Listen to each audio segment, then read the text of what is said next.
Ladies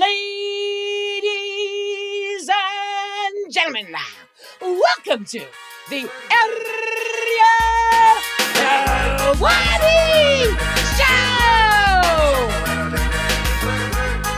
Back in your life on this Wednesday, February 19th, 2025. Hello again, everyone. I sure hope you're doing well. Welcome back to the program on this lovely yet frigid Wednesday in New York City. A lot to get to on this Wednesday as we inch closer to a massive weekend in the world of combat sports. Of course, the big one in Riyadh, February 22nd, this Saturday, headlined by Artur Beterbiev versus Dimitri Bivol, Part 2, Daniel Dubois versus Joseph Parker. Can't wait for that. And we found out while we were filming Ariel Helwani yesterday on DAZN that Floyd Schofield out of his fight against one Shakur Stevenson. And we found out this morning that it is in fact going to be Josh Padley who picked up somewhat of an upset win over Mark Chamberlain back in September at Wembley Stadium. He gets the call on 3 days' notice. Crazy stuff. And if you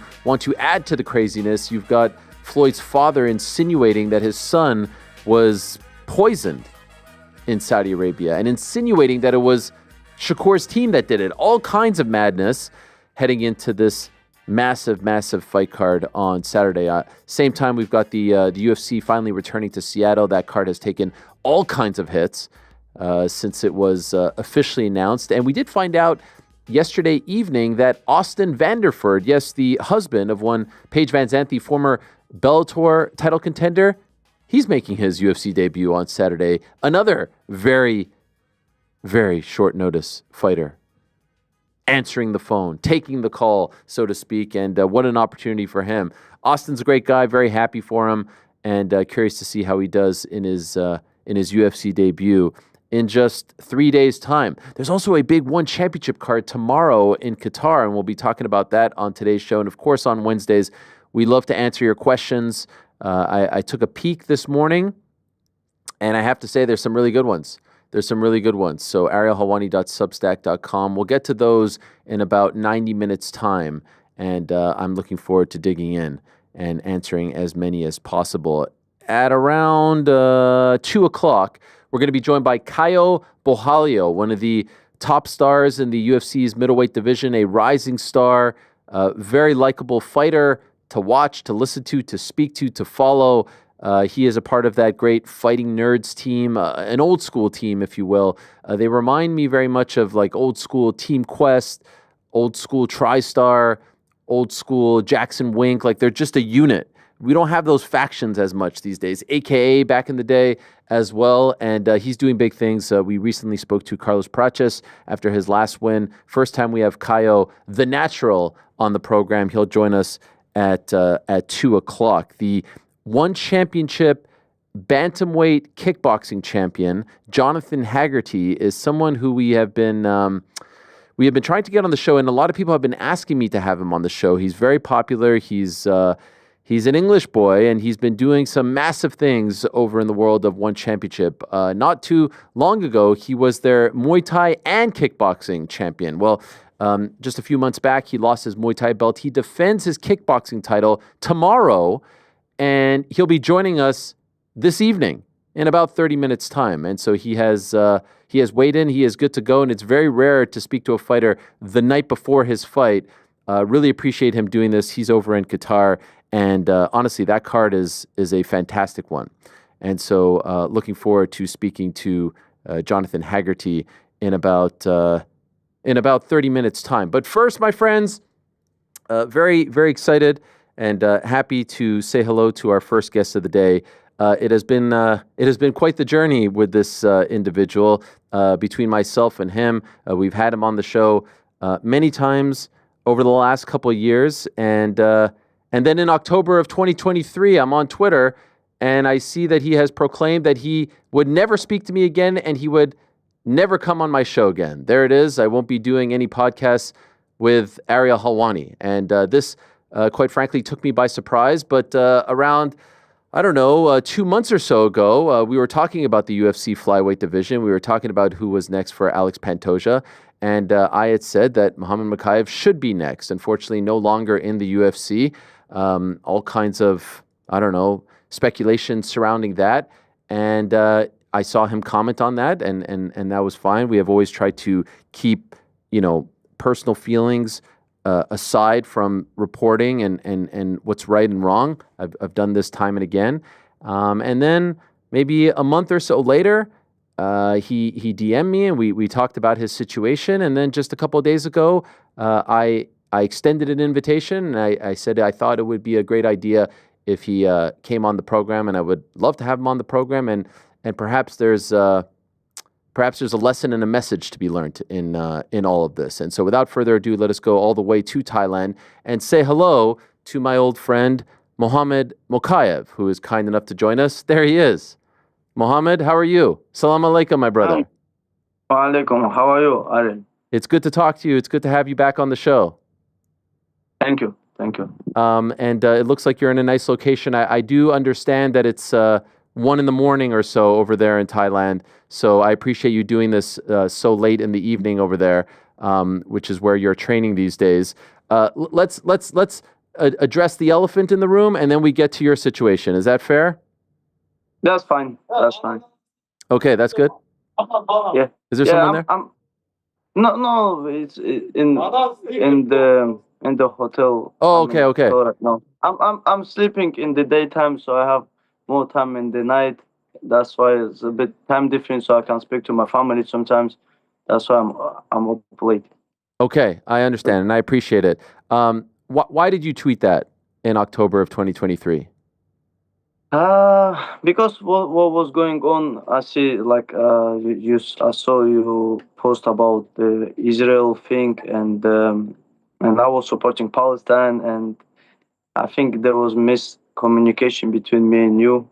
Was like you support your people, I support my people. Yes. And I took personal. I thought you talking about everybody, but I didn't understand what your words meant. I appreciate that, and I know this is a very sensitive subject and a very tough subject to speak about. But my stance has always been, especially on this show, I want to have people from all walks of life, from all parts of the world, from all religion, and I think that sport can be the common bond, right? We can talk about sport. We may not agree on everything, but we can be cordial. We can be friends. We can be professional and agree to disagree on things. And so I'll be honest, I was a little bit hurt when I saw that because I thought we had a good relationship. But I do acknowledge that at that time, and let's be honest, still a year and a half later, it's still a very tense situation, and we may never agree on everything. But I think we can hopefully agree on this, that we just want peace and prosperity and no more killing and everyone to live a happy life. Is that a fair sentiment? Of course, that's right. I think Olympics been created to unite people, and sport it should be like that way.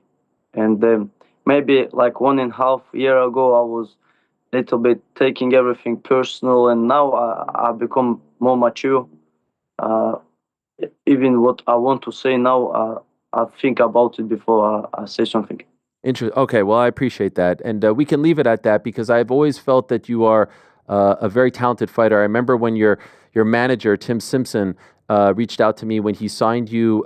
I believe you had just competed in the IMAF. He said, this guy's a future UFC champion. He has all the makings. He's an incredible young talent. And at the time, I think you were still in your teens. And we got to see a lot of that in front of our eyes. You had a great run in the UFC. You were undefeated. And then you have the fight in July. And then we find out that it's your last fight in the UFC and that they won't be re-signing you. You've had some time to digest this and to come to terms with it. Could I ask, why do you think that happened? Why do you think, we've heard Dana White speak about it, and I know you've done a couple of things, but why do you think they didn't re-sign you? Because historically, they always re-sign someone with your resume, with your undefeated record, all that stuff. I really, till today, I don't understand like a real situation. Like, of course, there was a beef in the hotel and stuff, but I really don't know. I really don't know. Maybe there's miscommunication between my team and UFC. Maybe there's like people said he was talking to PFL, like which I never did. Maybe somebody did. Whereas in PFL there's no flyweight division, and being 7-0 and having negotiations with another organizations, that must be like stupid thing ever anyone could do. And I believe nobody done that from my team. And another stuff, maybe my style, I wasn't excited as they wanted to see. Of course, I try my best to improve. Even now, I come to Thailand to improve my boxing skills.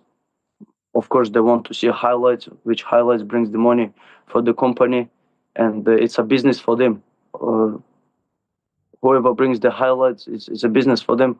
But I'm still young, and I believe I can develop my game to bring the excitement.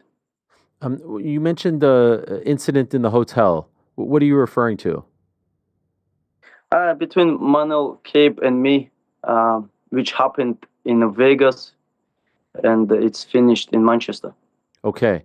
And do you feel like you were in the right and the wrong in this? Like, can you tell us what happened from your perspective? From all this situation, what happened now, I regret what happened. But at that time, I was thinking, I came to Manuel at the UFC PA to shake his hand because he's managed with Ali Abdulaziz, and we have a lot of close friends in between us who said, "Can we squash the beef between you and Cape?" I called him out a couple of times because I want to fight the best in the weight division, not because I take something personal. And then I came, shake his hand. He headbutted me, uh, cut my eyebrow 1 week before Alex Perez fight. I have like 7 stitches, and I was like, hey, I still need to fight because it was just right before Ramadan, and I've done my full camp. That's why against Alex Perez, I was shooting on my knees, staying down. I know it's a shit fight, but I had to do. I just beat myself to come to that cage with all these stitches, and then we squashed the beef. And then an interview, he said again, "I'm gonna do this to him again." And then this stuff happened in Manchester again, in the lobby in Manchester. But I started first because once I got headbutted, I couldn't sleep for many nights because if I lose fight, it's no problem. I'm a man. Somebody were better than me. But if somebody cheap shot you and then they split you up, I felt bad in that situation. Did you know going into that fight in Manchester that was going to be your last fight in the UFC? I felt something.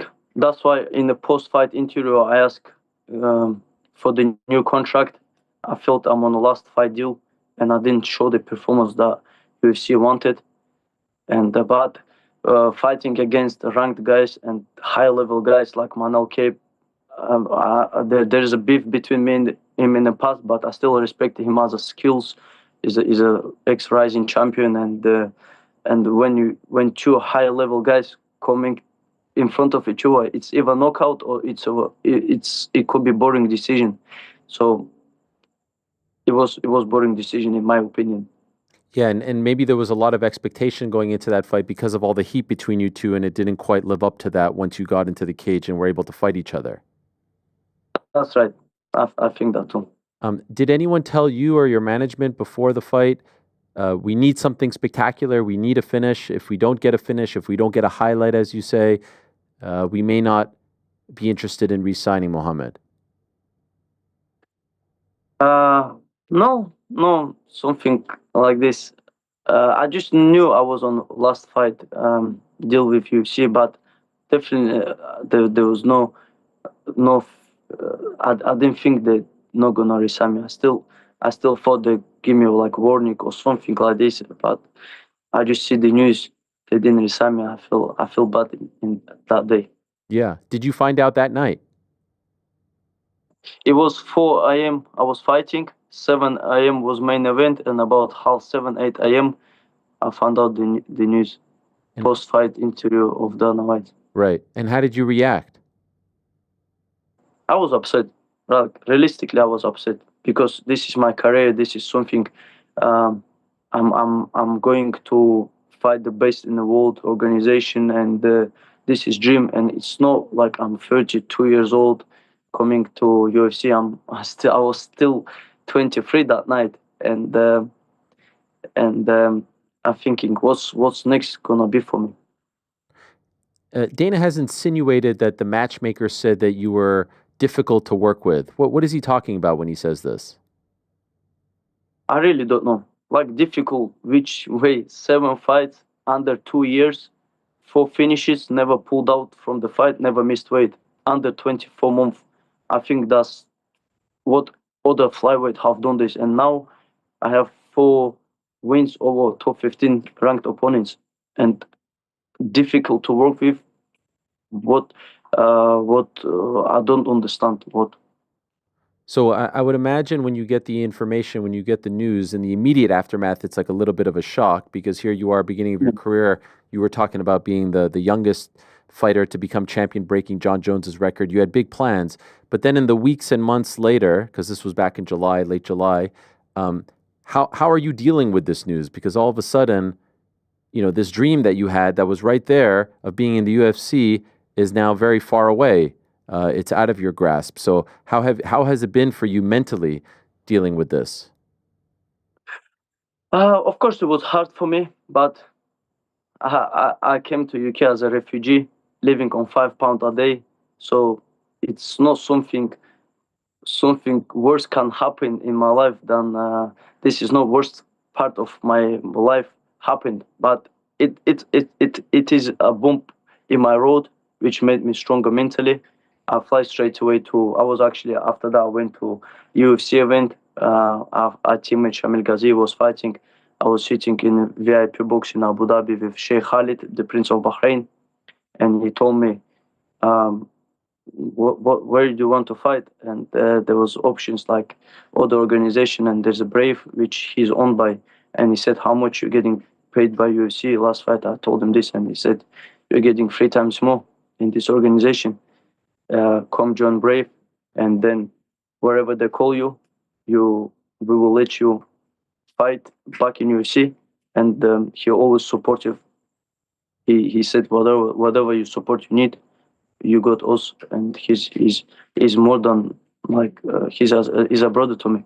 Wow. So in Brave now, which you had one fight for them, and I know that was a rocky road too because you had fighters pull out and whatnot, but you finally got the fight and the win, an impressive win. They're paying you 3 times more what you made in the UFC. Yes, that's right. That's right. But it still not make me happy. Why not? Because my dream is become the best in the world, and my dream always has been like this. Even if I get paid even 10 times more, my dream is more cost me. For me, price is more than the money. Right. And have you tried personally to reach out to Dana White or to the matchmakers to clear the air? It's. I spoke to Hunter. He said he said we will like he didn't say you never come back to UFC, and he said maybe like 1-2 fights away, and will get back negotiations. Maybe they won't see me get my confidence in my striking. Maybe I don't know. I don't really know. So I'm just want to stay busy. I just want to stay busy, and it's really hard for me to find high level opponents right now in this part of my career. Hunter's obviously a very important person in the company. Hunter Campbell, he's pretty much number 2 to Dana. But I'm curious. Sometimes I have found in the past when fighters speak to Dana from the heart, he tends to, he tends to listen. And so, have you tried to reach out to him? I spoke also to Mick. I came to him at the hotel in UFC Abu Dhabi. I spoke to him. He was good. I explained him the situation. I'm in Brave right now, so wherever you're ready to sign me back, I'm free. Like I'm free agent. Like Brave doesn't hold me up. Brave supports me, and I was with them before UFC as well. They treat me really, really good. And but I was at the Power Slap event, and then I was like about 10 meters from me. But I didn't want to be annoying, jumping around, and I was sitting VIP section just now in the UFC Saudi Arabia, and I didn't want to be annoying, you know. I didn't want to be like, uh, hello, I'm Muhammad Mokaev, please sign me back. I didn't want to do this. They know my dream is to come back, and I'm here. That's it. Can I ask who manages you now? My contract is finished with team, and it's not like something between me and team. Is we're still talking. I still asking for advice, and now I don't have a manager because with Brave I'm directly with the Sheikh Khalid and the President Shahid, Muhammad Shahid, and like right now I don't have a manager. Do you think that helps? I don't know. I don't know the answer, but do you think it's better to have a manager? Do you think it helps you, or do you think it's something that is a non-factor in your situation? I don't really know, Ariel. I don't. Yeah. I don't want to like. I don't know. Like some people say, if you sign with this manager, he'll Yeah. get you back to UFC tonight with some like names. I don't want to mention, but how truth is it is. I don't want to make mistakes again in my career, and I just want to stay quiet, keep training, stay ready, and and maybe keep fighting under Brave. They're ready to give me fights whenever I want. We see you staying ready. We see you training with the likes of Aljamain Sterling and others over in Thailand. Has it been hard to be motivated? Have you found yourself struggling at times to stay ready? Of course, when I was in UFC, I was more motivated, and now I don't know like schedule Yeah. where like what like a goal. You know, I always live with the goal. Every man in the life have a goal, and that's the purpose. You wake up and go for it. Uh, I'm at this stage of my career. Like I, whatever earned in UFC, I invested everything. So it's not if I end my career today, I'm financially stable right now, and I invested everything whatever I had, and now I just can sit and train, travel around the world, and but of course I had more motivation when I was in UFC. When you look back, especially towards the end of your time in the UFC, do you have regrets? Do you look back and say, I wish I would have done this and that differently? Maybe kicking off in hotel something that no needed. Maybe I was taking a little bit more personal. You know, like my rap goes after fun sometimes. Uh, I had this stuff, so like take it to personal, replying to comments sometimes.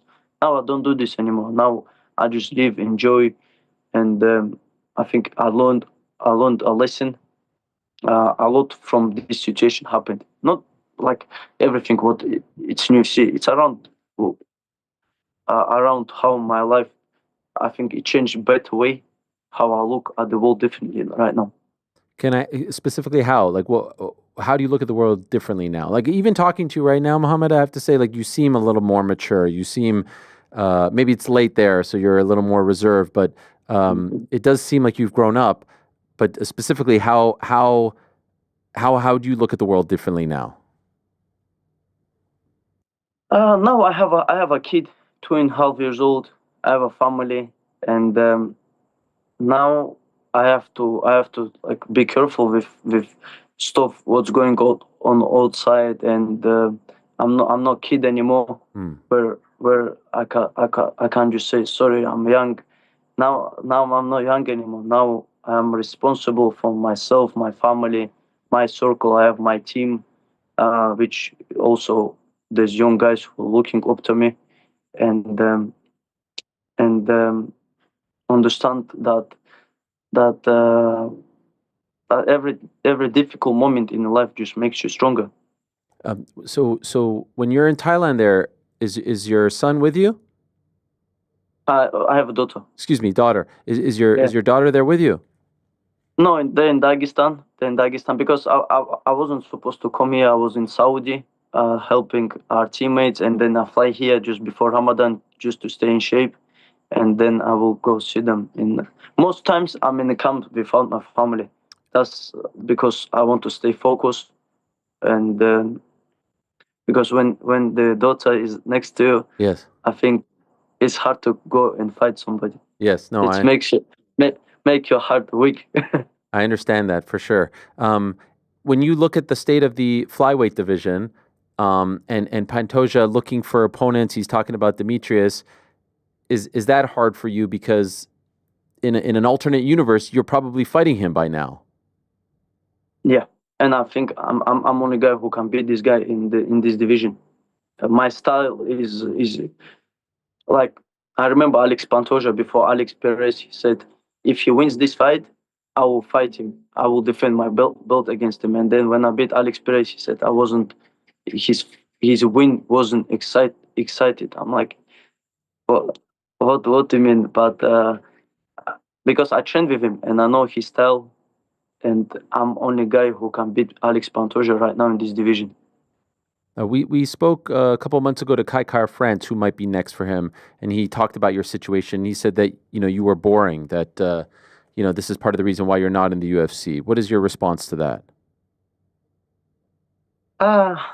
When I joined UFC, if you see this his interview, Kai France, he said, I watched him. He was an IMF world champion, and once he reached top 10, we can have a dance with him. And once I reached top 10, I think they'll all start hating me. And I remember even Manel was like in 2020, he posted like tweet about me. He said the future. And then when I come close to top 10, I start calling them out only reason because I want to fight the best. And they took it personal because young guy coming, taking, or they couldn't take in past 5-6 years they've been in UFC, and I have more finishes than Kai France in the UFC, by the way. Wow. Do you think he beats Pantoja? Do you think he can beat Pantoja? No, Kai France is a great fighter. He's a great fighter. I think he has good striking, but Pantoja is like a dog. He doesn't have like striking skills, I would say. He's just there to like fight like a dog, basically. It's hard to stop his pressure. Okay, so you favor Pantoja? I would say Pantoja, like 70-30. A lot of people thought when you didn't resign with UFC that you would go to PFL. Have you had serious talks with them at all? They recently called me about joining 135 tournament, and I said no. Respectfully, I appreciate their offer. We have like a lot of mutual friends, and in Dubai, like twins, and but like I said, my dream is to be best in the world, to fight. And if UFC would say, listen, this guy never coming back, he's banned from UFC, like Dana said about Paul Daly, I would say, okay, that's it. I'm going and chasing, finding a new goal. And there's not something that they will never bring me back. There is a chance, and I believe I will be back there. But you seem to have some sort of issue with Jake Hadley. You guys are going back and forth. Is that a fight that interests you? Is that something that motivates you? No. Okay. No, he lost to my three previous opponents. So before he called them Uber drivers, like, but now, no, I'm not interested. I just want to work on my improvement, my striking. I do a lot of boxing, sparring right now. And I also saw Jared Brooks saying that you should come to One Championship. Did you talk to them? One FC offered me 6-fight deal, and I said no. I said no to them as well. Because it's you don't have the same freedom that you do with Brave, right? You wouldn't be able to leave. Brave is right now is the best option, and like Ilya Topuria, Hamza Chimaev, Amir Albazi. There's so many guys who came through Brave to UFC. They never had issues with the organization, and they no rivalry. And I think in the future they might do something together, especially like UFC coming to Middle East, and like they can be supportive, like maybe on UFC Fight Pass or something like this. I think it's great organization which doesn't hold back the fighters. They let you go. Do you have your next fight yet for Brave? Do you know when you'll be fighting? They have April Switzerland. In Switzerland, I want to fight there. Okay. And are there names that excite you there, that are interesting, that motivate you? Or at this point, perhaps it's not even about the names. It's just about you getting good wins, solid wins, highlight wins. Yeah, before Dimitri Johnson retired, I want my dream to fight him. And then I spoke to him. He gave me good advice. He said, "Listen, invest everything." I spoke to him. He gave me real good advice. He DM'd me about my situation, what happened, and he said, "Just stay focused, stay ready. They will call you." And he said, "By the way, don't call me out. I'm leaving soon." And then he retired maybe like a couple months later. Yeah, but I just want to fight the best. If it's not the best, I'm not motivated. Just fighting for money. Sure. So what do you think? How do you think this year plays out for you? How many times do you think you fight? And do you think by the end of 2025 you get back to the UFC? What do you think, Ariel? Well, I think you should be in the UFC, but if I'm being honest, I don't know what happened. Like Dana keeps insinuating, oh, difficult, this and that. But, let's be honest, Mohammed, there's a lot of difficult fighters in the UFC. There's a lot of egos. There's a lot of drama. You mentioned, there's incidents, Marab's doing this and that, among many, many others, way worse than that. And so it is very surprising to me that a 23-year-old, now 24-year-old who's undefeated in a weight class that needs contenders was just let walk out the door like that. So I don't know exactly what happened, but I believe that you will end back in the UFC. You will end up back in the UFC. The question is, does it happen this year, or does it have? One thing I will say about Dana in particular, like he does dig his heels in. When he makes a decision, he makes a decision. But as far as you're saying, Hunter has said to you that it's not never. It's just maybe down the line, right? Yeah, Dana has always been good to me. Even like Dana has always been good wherever I see him. He always good to me. Maybe he's not aware of all situation. I don't understand. I don't know how the business works. I'm still new to it, and maybe they just want to give me lesson. Yeah. To become more mature, and I think they give me more than lesson. So I have my only two pieces of advice. I do think that it helps if you have someone advocating for you, whether it's someone who has a friendship or relationship with the UFC. It could be a manager, an advisor, a consultant. But it's always helpful when you have someone speaking and working behind the scenes, so that it doesn't seem like you're, as you said, like begging to come back. I think that's a very important thing. And I have seen people have success when they try to speak directly to Dana. Not saying that you should go over Mick's head or Hunter's head, because they certainly can make decisions on their own 100%. But sometimes, as tough of a person as he is, he does have a soft spot, I do think. And I do think that there could be some good results for you with that. Yeah, I had the idea to go talk to him at the event, and same time same time, like I said, I just didn't want to be annoying, and I remember I asked after Jafeli Filho's fight, I came up to Dana. I asked Steven Reed, security. I said, "Can you take me back? Can you take me back of arena? I want to meet Dana. I never met him in my life. I never talked to him." And I was on my crutches after. I remember my leg nearly got snapped. Yeah. And Hunter, first time I met Hunter and Dana there, I said, "Dana, I'm not asking for new contract, not asking for money. I just want to ask you for top 15 opponent." And he said, recover your knee first, and you will get your ranked opponent, and then I got Tim Elliott. Mm, Tim Elliott. right. Of course, Mick Maynard also, who is the person who signed me to UFC, and because of they didn't resign me. They give me platform to fight 7 fights there. I put my name on the map. I built my brand, and I showed the people that I can fight against the best in the world at a young age. I didn't achieve the youngest UFC champion, but I came closer than anyone could in at this before John Jones, and I cannot hate them or talk bad about them because they don't one thing. They didn't cook me. They just didn't resign me. Of course, the reason from their side, and because of um, usually people do a lot of good things to a person, and then if you don't do it once, it become bad, right? Hmm. And I don't want to be from that side. I'm Well, still thankful for whatever they've done to me.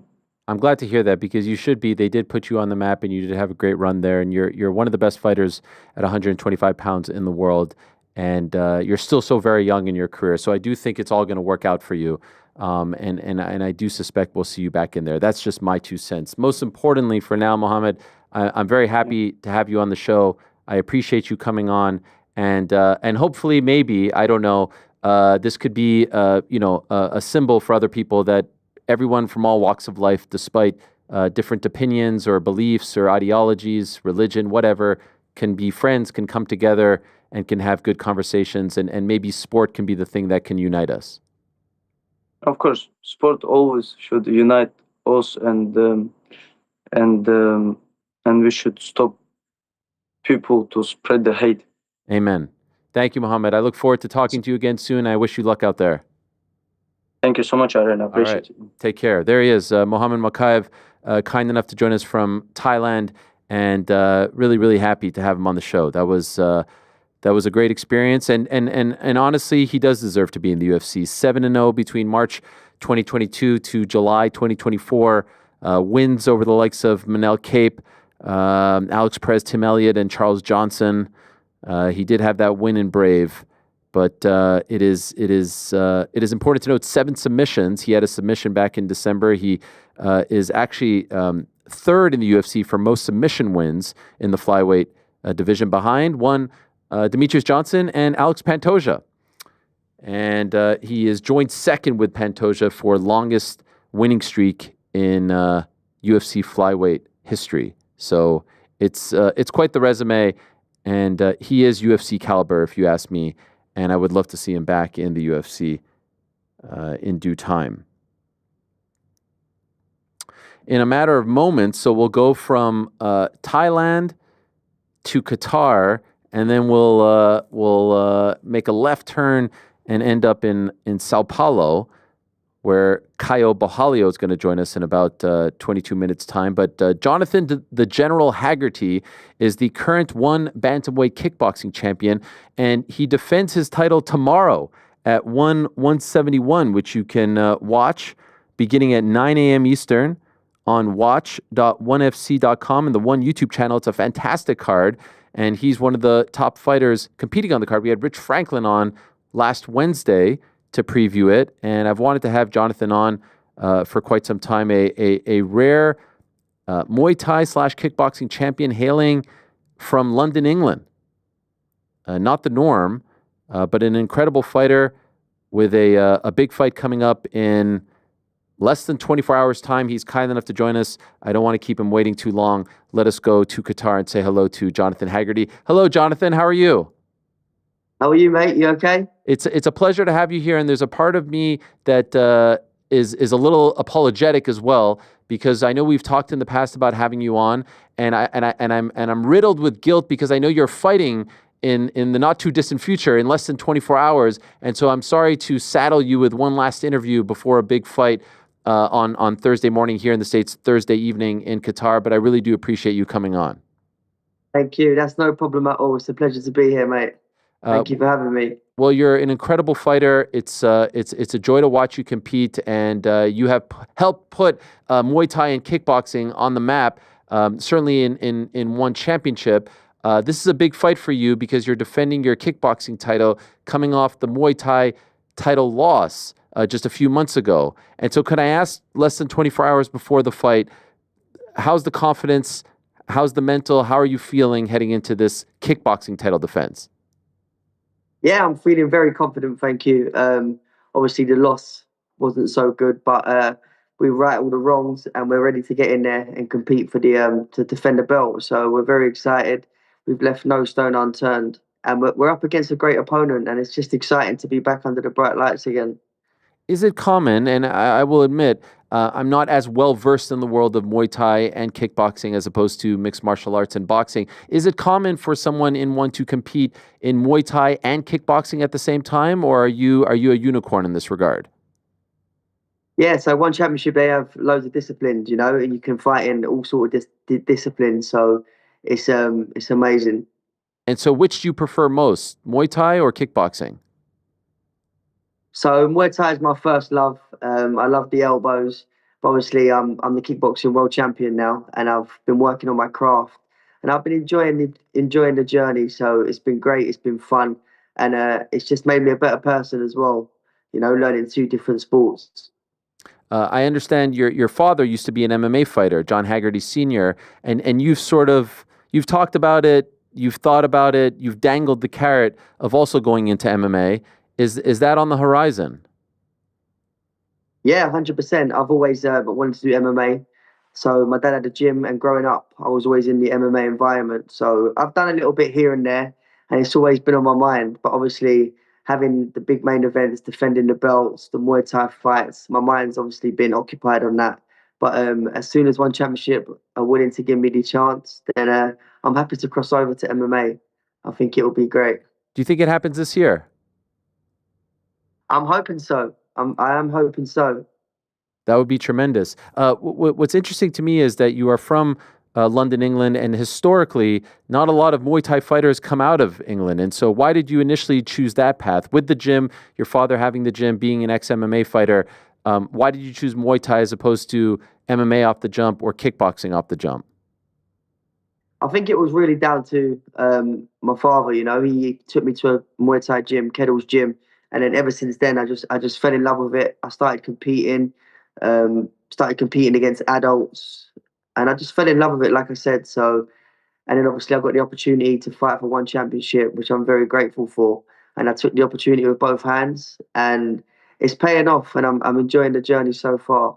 I do believe back in 2018 you sent the One Championship Instagram page a DM saying, love your show, would love to be a part of it, and you got to make your debut in 2019. So you really did kind of like shoot your shot with them, right? Yeah, 100%. I shot my shot, and I hit it. Yeah, so that was amazing. That was amazing. As soon as I went in the gym, my coach Christian Knowles said to me, "They've offered you a fight," and I was like buzzing with it. So training started from then, and it was just onwards and upwards. In the UK, boxing is so popular. MMA has gotten very popular. Do you get the attention and respect that you deserve, in your opinion? Being a two-sport world champion, helping to put the UK on the map in these disciplines. Do they cover you? Do they talk about you like they do the boxing and MMA champions? I wouldn't say it's as big as the boxing and the MMA. I would love it to be. It's a brutal sport. We put our heart on the line all the time. It's a very hard sport. But I'd say I'm very well known in Thailand more than I am in the UK. But it is getting bigger, and hopefully we can bring the One Championship to the UK. That's the plan. Huh. I've done my job. I've won the world title. So we're just waiting for the opportunity now to bring it to the UK. Has that been discussed? I think there's been talks. There has been talks, and I'm just sitting back and I'm just waiting for that day to come, because it'll be a dream come true. Why do you think that it doesn't get the attention of say the boxing champions and the MMA champions? What you've done? Why do you think that is? I'm not too sure. I'm really not too sure. But if you do watch one of the One Championship Muay Thai fights or the kickboxing fights, I can guarantee you'll be a massive fan straight away. So if you are hearing this, then just tune in because it's amazing. Yes, and that would be tomorrow, 9 a.m. Eastern here in the United States. That is 2 p.m. over in the UK. There's the poster right over there. It's a great card, and there's a lot of big names on the card, as you can see some of them there. In addition to that, Roberto Soldic, Cade Rutolo, one of their best cards in quite some time. I am curious, the decision to defend this title coming off the last fight, which was a Muay Thai title fight, was that your decision, or did they say, okay, now we want you to defend this belt, as opposed to maybe trying to go back and win your Muay Thai belt? How did that all go down? Oh, did we lose John? Okay, we'll reconnect with John Haggerty, who's kind enough to join us for a few minutes over in Qatar. I actually spoke to Oban Elliott today, who is in Qatar as well. He is a training partner of Roberto Soldic for this particular fight, and he's going to be cornering Roberto. And this is a massive fight for Roberto Soldic, who of course was coming over from KSW, and there was a lot of talk about where he would sign and who he would sign with. And he ended up signing with One Championship. I believe it was in 2022. He made his debut in December of 2022, and I believe he signed earlier in the year. If my memory serves me correct, it was like March or so, but I could be wrong. His first fight ended in a no contest, and the second fight ended in a loss. So he's trying to get back on track. And this is almost 2 years in between fights for him. So very curious to see how he does in this fight. Josh Pacheco, going up against Jared Brooks for the flyweight title in the main event in mixed martial arts. We have this bantamweight kickboxing title fight. Now in Muay Thai, in One Championship, they use MMA gloves, but in kickboxing they use more traditional kickboxing gloves. Soldic on the card, Ong Lang Sang on the card, Martin Nguyen on the card. Bibiano Fernandez in his retirement fight on this card as well. Canadian Jake Peacock on the card. Cade Rutolo in his third pro MMA fight. We've had him on a couple times this program and the MMA Hour as well, also on the card. So a little something for everyone. And if the main card starts at 9, or maybe the prelims start at 9. If it's a prelim card that starts at 9, it might bleed into the boys in the back. Maybe a little watch party action there on the back end. Is Jonathan there? Oh, he's back. Sorry about that, mate. Little technical difficulty. No problem. How is it over there in Qatar? Their interest in One Championship and the different kinds of martial arts that are on display. Yeah, it's amazing. One Championship's great. We've got some great athletes over here, some great up-and-coming fighters as well. It's just been amazing being a part of One Championship. We're here in Qatar now. The atmosphere here is amazing. The country here is amazing. The hospitality has been great, and I'm just very grateful. And I was talking about this when you went away. I just want to be clear and hope I'm accurate to the audience. When you're competing in Muay Thai, you're wearing more like MMA gloves, but when you're competing in kickboxing, it's more the traditional kickboxing gloves, right? Yeah, so the Muay Thai is 4-ounce gloves and kickboxing is 8-ounce boxing gloves. Which do you prefer? I'm a fan of the 4-ounce gloves, I'll be honest. The MMA gloves, definitely. Yeah. A little more impact on the punches? Yeah, just more damage. Makes it more exciting. That's the main thing. Yeah. I was asking, and then we lost you. Was it your decision to defend this title? Coming off the Muay Thai fight, would you have preferred to go and try to get the belt back and stick with Muay Thai? Like, how did you decide that, okay, this next fight would be for your title, but in kickboxing? So One Championship gave me the fight, the title defense. I feel like I've held the kickboxing division up for a little long now, so I thought it was only fair I defended the belt. The Muay Thai division has got some stacked fighters on there now, so there's a few more fighters coming through, and there's also Superlek versus Nabil that has to play out for the Muay Thai belt. So I thought I'll just let that play out a little bit and then see how that goes while I defend my kickboxing belt, and then we'll get straight back to the drawing board and we'll just see what's what. I saw a great little mini doc on you, and this was This was shot, I believe, by the Mulligan brothers, I believe is their name. I hope I got that right. And this was after the losses to Rotang, and you talked about how gutted you were, how devastated you were. And since then, you've got back on track and you won belts and whatnot. But I'm just curious, the difference between you coming off the Rotang fights and the Super Leg fight, your last fight, the title loss, how you're dealing with it, and if you've changed as a person, if you've handled the loss in a different way. Yeah, I'd say I've definitely handled the loss in a better version because, when I lost the belt against Rodtang, I was down in the dumps. I didn't really know what to do. I was doubting myself whether I was going to get the belt back. But then, obviously, I managed to get the belt back. I trained as hard as I possibly could, back to the drawing board. And then, so after losing against Superlek, losing the title, I just told myself, I've lost it before and I'll definitely get back and get it again. So the mentality there was that I would go get that back again. Your family very much into fighting in the martial arts. We talked about your dad. Your brother Freddie also one championship fighter as well, correct? Yeah, correct. He's a killer. And is this your younger brother? Yeah. Is he also a thespian too? What's a thespian? He's in the theater business. He's an actor. Oh, okay. Broadway, right? Yeah. So growing up, he was in the theatre. He was in the West End Theatre. He was in Charlie and the Chocolate Factory, etc. So wow. I think he wanted to be known as a fighter, so he pursued the fighting career. Okay, and does he corner you in your fights? I think he might be cornering me for this fight. Funny you said that. Okay. This will be the first fight. And I do believe this is footage of you cornering him, right? Yeah.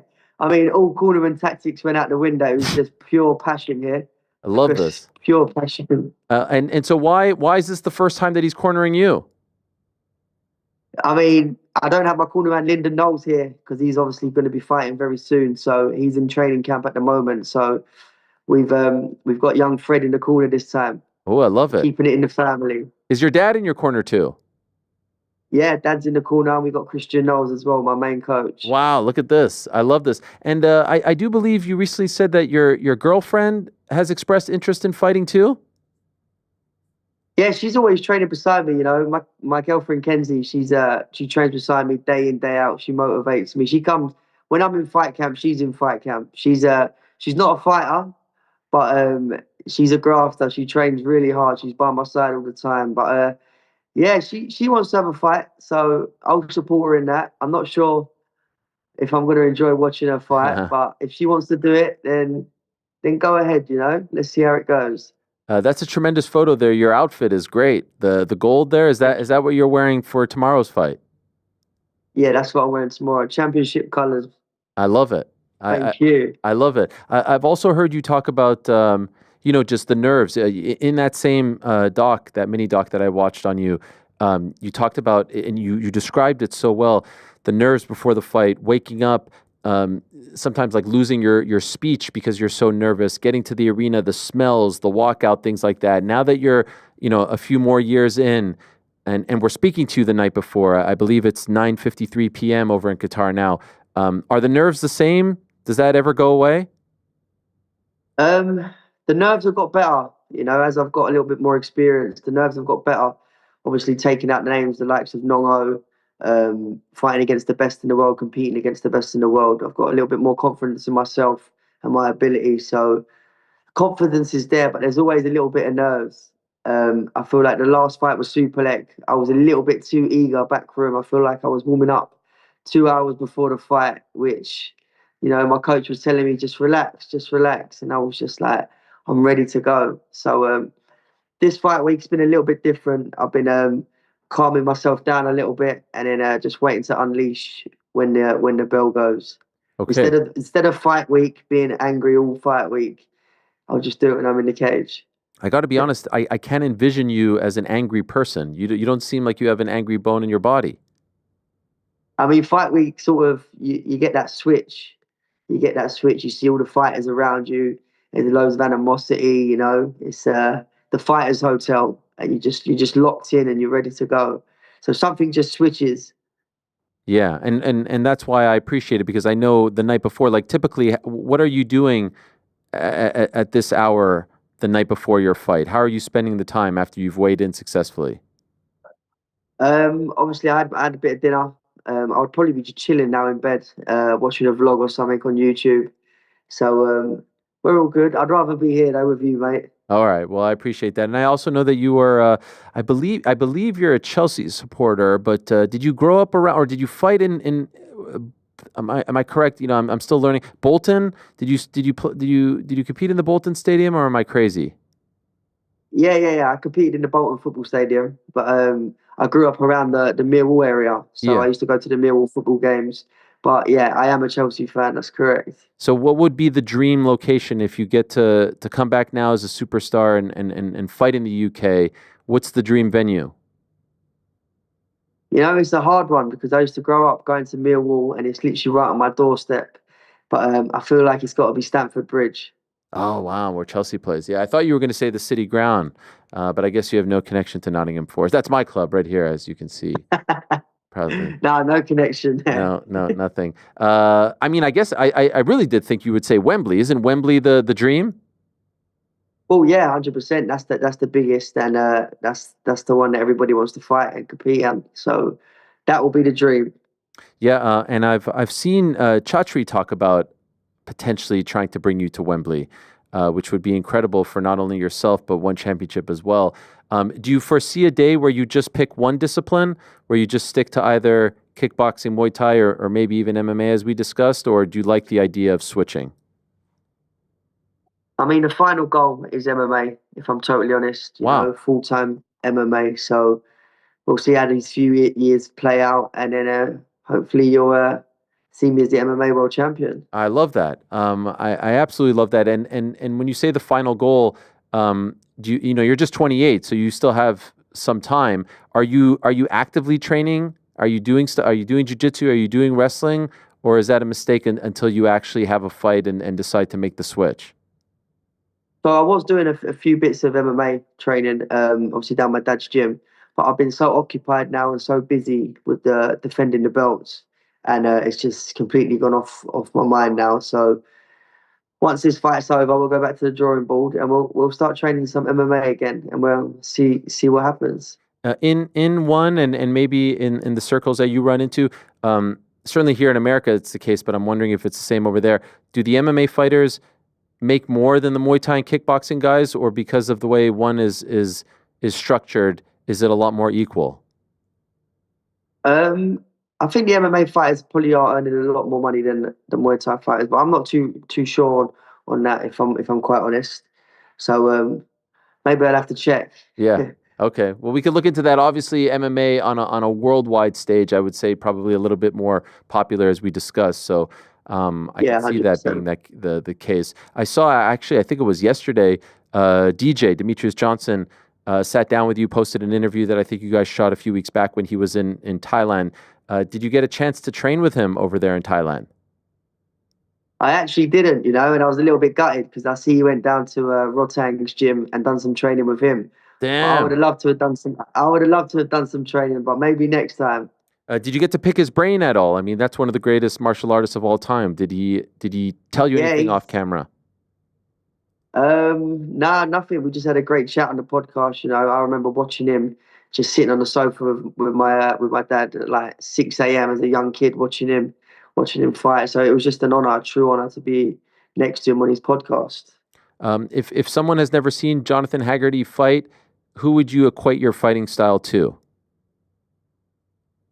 Hmm. I'd say, I don't know. It's a hard one because I've got a mixed style. I'm not sure if you ever heard of Roman Deckers. Yes, of course, from back in the day. Yeah, this guy. Yeah, 100%. We've got a little bit of Roman Deckers there as well. I like the way Adesanya as well. So I'd say a mix between both. Seeing these guys like Adesanya, and we're looking at some footage of you here, just blistering stuff, incredible violence, incredible technique, Thank you. and power as well. Seeing these guys have great success, coming over the likes of Israel Adesanya, Alex Pereira, Cedric Doumbé from the world of kickboxing, this has to be of great motivation to you, right? Yeah, 100%. It's always in the back of my mind. Seeing them all do great. It's it's up to me now to see what level I want to go to and what I want to do. So we'll plan wisely. All right. So what are But we yeah, thinking? like I said, MMA will be the final goal for me. I love it. I absolutely love it. So what are we thinking? In about 20 hours' time, how does this fight end? You know what? I don't like to do predictions. Okay. But I've had a good feeling about this one. I've been having dreams, and I'm going to say round 2. I don't want to sound overconfident, but I believe in the work that I've put in this fight camp. I believe in my coaches. We've been training real hard for this. We've been in Thailand for the last 8 weeks, so we've left no stone unturned. So just tune in because it's going to be fireworks. Well, we will be doing just that. Very much looking forward to this. Pleasure to have you on the show. Good luck to you, and looking forward to more chats, especially as you make this transition over to MMA. That's very exciting stuff. So all the best, Jonathan. Thank you very much. Thanks for having me. A pleasure. There he is, the general, Jonathan Haggerty, 8-3, 3 knockouts in 1 championship. By the way, I failed to mention this. Yesterday was his birthday, February 18th. Is he still there? Can you wish him a happy birthday, Frank? I just let him go. Fuck. We blew it. Yeah. Well, you blew it. What's this? Is this him getting his gear? Oh, his birthday surprise. It was his birthday yesterday. I freaking blew it. Can we call him back? Jeez Louise, Ariel. Look at this guy. Is that a cake, by the way? How can he eat the cake? Oh, it's a what? He got a wedding ring? Oh, yes. I'm a vlogger now. Oh, he got a vlog. He got a camera.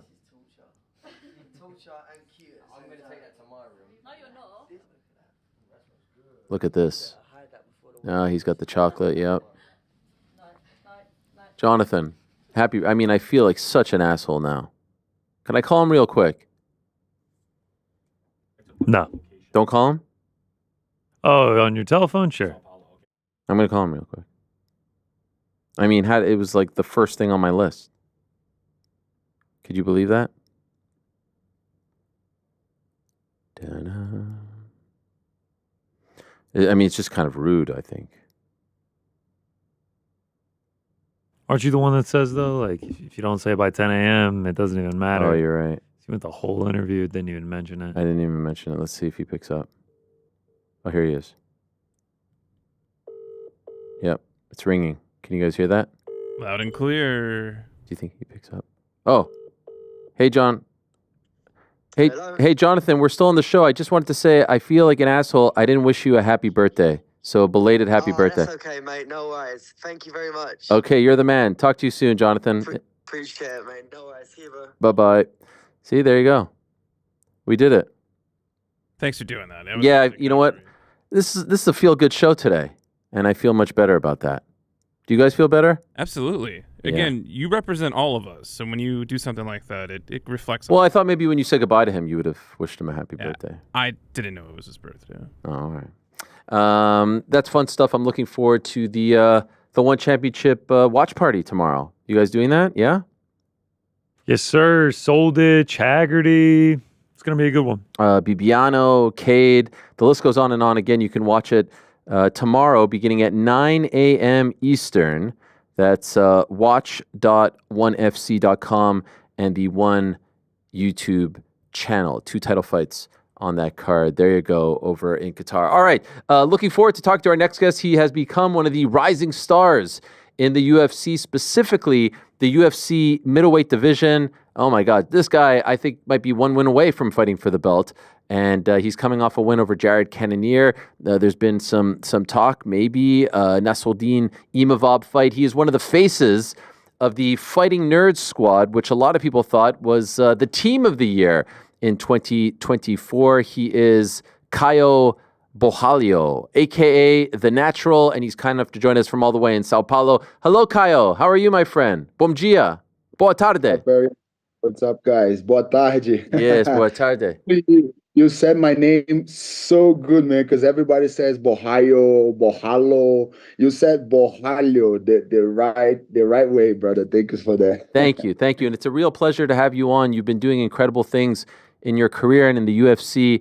Life must be very good for you, right? It's all coming together. I feel like you're on the cusp of a really big year. Yeah, definitely, definitely. I said since my first fight in the UFC that I thought that 2025 could be the year of the belt, you know. So I'm getting ready for that, you know. I'm just, you know, attracting that, you know, working hard every day. And I think this is my year for sure. I think I might be one fight away for the title, so I'm just getting ready for this fight, and then after that I think about the belt, you know. So a few fights have had to play out at 185 over the last couple of weeks. It's been a big month for the 185-pound division. Do you have any sort of sense as to what might be next for you?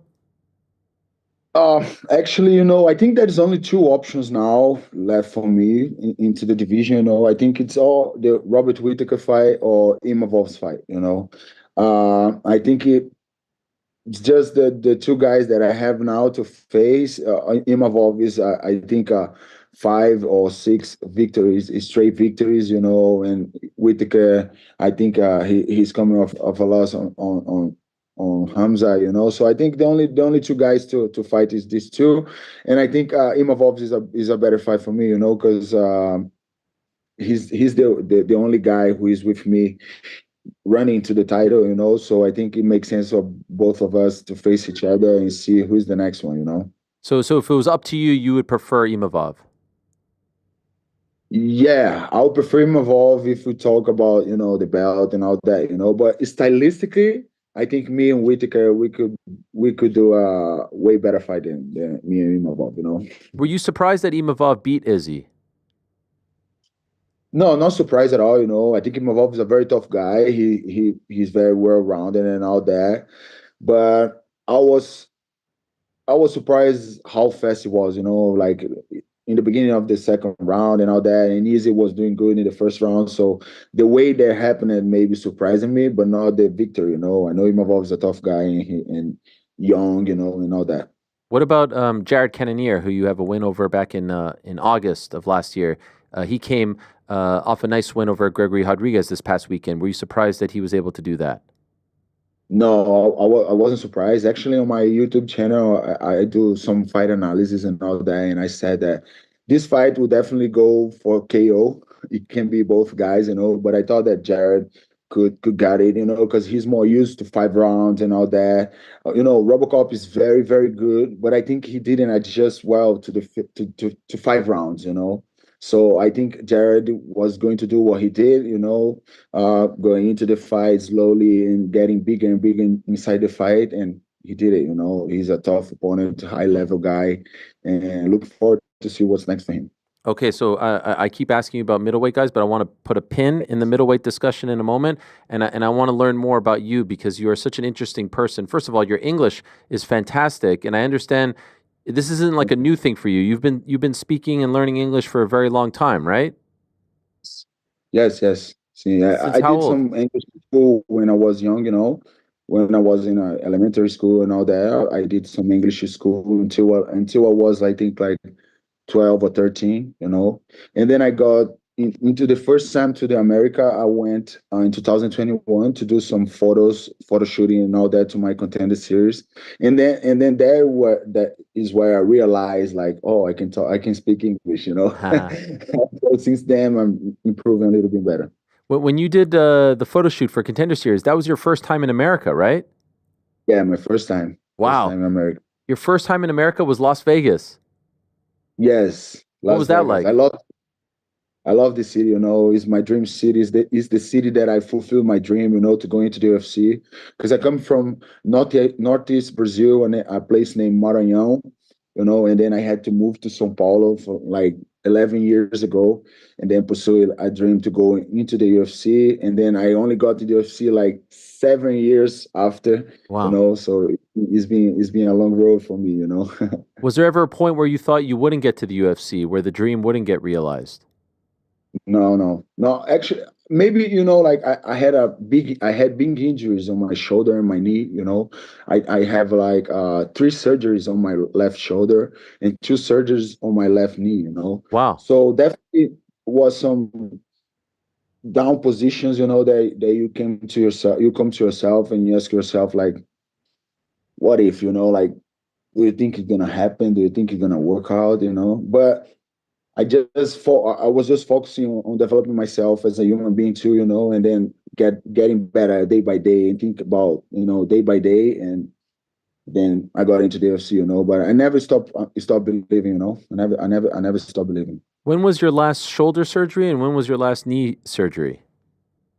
Actually, they were both on the same day. Oh my gosh. So it was in 2017 when my last one. And then after that, I started to do more, strength conditioning, and I started my physical training with my strength conditioning coach Italo Villardo. Then I started to do some physiotherapy every day with my physiotherapist Mateus, and I did just a little bit of my nutrition and all that. And then I got rid of these injuries, Since 2017, I haven't done any surgeries when it comes about injuries, like overtraining, or you train in the wrong way, so since 2017, free of this.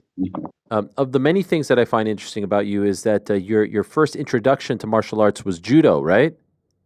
Yes, 6 years old I was. 6 years old. And actually, I'm surprised that there aren't more people who have judo as a base when they go into MMA, because I feel like judo is a fantastic base. We've seen some over the years, of course. But you did judo from 6, like all the way, I think, to 19? 19, yeah, competing everywhere, and traveling and all that. I wanted to be an Olympic athlete, And why not? but it didn't work out very well. I think it's my fault, I think I wasn't mature enough to know what I had to do to become a Olympic athlete, So maybe I wasn't mature enough, because after I stopped judo and started doing some MMA and all that, I came to São Paulo, and then I really realized what would be the cost to be a UFC fighter and all that, how hard I would need to work, and how consistent I would need to be, So I just wasn't mature enough when I was like 18, 19 in the judo, When did you start thinking about going to MMA and the UFC in particular? Because when you're young doing judo and then you're thinking about the Olympics, at some point you make the cross over. So when did that start to happen? Yeah, I think it was a little bit, maybe I was like 16 or 17. And then my father showed me, it was a videotape of Fedor Emelianenko versus Rodrigo Minotauro. Wow. And then it was my first fight at all that I watched on MMA. And then I watched that. I think I got this inside of me, since I was young, like since I was a kid, I always like to watch action movies, from Bruce Lee, Jean-Claude Van Damme, Jack Chan, and all those guys. I was always like fascinated about these movies and all that. And then after I saw this fight from Emelianenko and Minotauro, I was like, maybe I'm made for that, Maybe I want to test myself for that, I need to prove myself that I'm not like just a kid that's full of fears and all that. So I wanted to prove myself something, And then I started MMA. I was like 19, maybe 20. And did you go to any of those UFC events in Brazil when you were younger? No, actually, no. Actually, no. My first UFC event in Brazil that I been part of, I was a guest fighter on 2022, I think, on Rio de Janeiro. Okay. So yeah, I was a guest fighter on there, And then my second one was me fighting in São Paulo. yeah. Is it? I mean, you look like you're a big guy. You're a tough guy. You grew up doing judo. How were you bullied as a kid? Yeah, I wasn't a big guy at all, Actually, I got a little bit taller when I was like 17. It was like right away, like real fast. I got a little bit taller, but because actually the moment that I was bullied, it was from like 11 to 15 or 11 to 15, that the time that I stopped doing judo. So I did it from 6 to 11, then I stopped like for 3-4 years, and then I got back with 15, 16, So that was my dark time, the time that I suffered a little bit with this bullying thing and all that shit. How bad was it? I wasn't getting, beaten in the school. It wasn't like that, It was more like with some some bad guys in school, they Yeah. want to just bully you and all that and make fun of you in front of everyone and all the shit, like because you're not that big as them, and then doing the same grade again and again, so that was more like that, I didn't got beat up or anything like that, like real bad. Do those guys know what you do now? Do they know about you now? They definitely know. They definitely know. Okay. They didn't get to talk to me, but they definitely know what I do. Yeah. I love that. They will live with that. Maybe someday I can find this guy somewhere in this, like I can see this guy, I can see Caio and I did that to him. They're gonna live with that. Yes. That's all. So the fighting nerds idea, like, is that accurate? Like, would you consider yourself a nerdy kid growing up? Were you that type of youngster? Yeah, I think so. I was actually people don't know that much, but I was a teacher when I was young. Since I was 15, I was a math teacher and chemistry teacher. So I Wow. grew up from 15 until before going to São Paulo until I was like 20, 21. That's the way I was like making money here over there in my hometown. I was teaching kids mathematics. I was teaching the guys from my college chemistry and all that. Wow. So I was kind of a nerdy guy. Did you want to be a professor? Like, what did you want to go far with this, or was it always just kind of something you did to make some money? Yeah, actually, I was doing a college of industrial chemistry, so I wanted to be chemistry guy, because I always like it, since I started studying chemistry. But my grandpa is math teacher, so I started because of him, just to make money, do some classes with kids in the neighborhood and all that, and then I like it, and then I started making a little bit of money on that, so. But I think I always had inside of me that I wanted to compete, even could be on judo or MMA or, anything like that. I always had this inside of me, so for sure, I like it when I was, like teaching and all that, but I always had the things about competition inside of me, so I always knew that I was going to do that. Who came up with the fighting nerds name? It was Pablo Sucupira. Your coach. Yes, my coach. Yeah, And he's the founder of Fighting Nerds, what year was that? Uh, 2019, I think. I think 2019. Yeah. And so why does it seem like just in the last maybe year or two that it's really getting the attention on a worldwide stage? Is it because you guys had to grow and develop as fighters? Yeah, exactly. We need to put at least one guy in the UFC to get this bigger platform to talk about the team and all that. So I was the first guy that we put into the UFC, and now a lot of more guys come. So we needed that time, to grow up as martial artists, as people. I think so. And officially, how many members of the Fighting Nerds team are there? Oh, a lot. I think over like 15 teachers, like coaches. Yeah. 15 coaches or something like that, 15. And I think around 40, 45 athletes. Okay. And my understanding is the name that he thought of, it was between Fighting Nerds and another name, right? Yeah, it was MMA Big Riders. Thank God you didn't choose MMA Big Riders. I mean, that doesn't have the same type of, spark to it.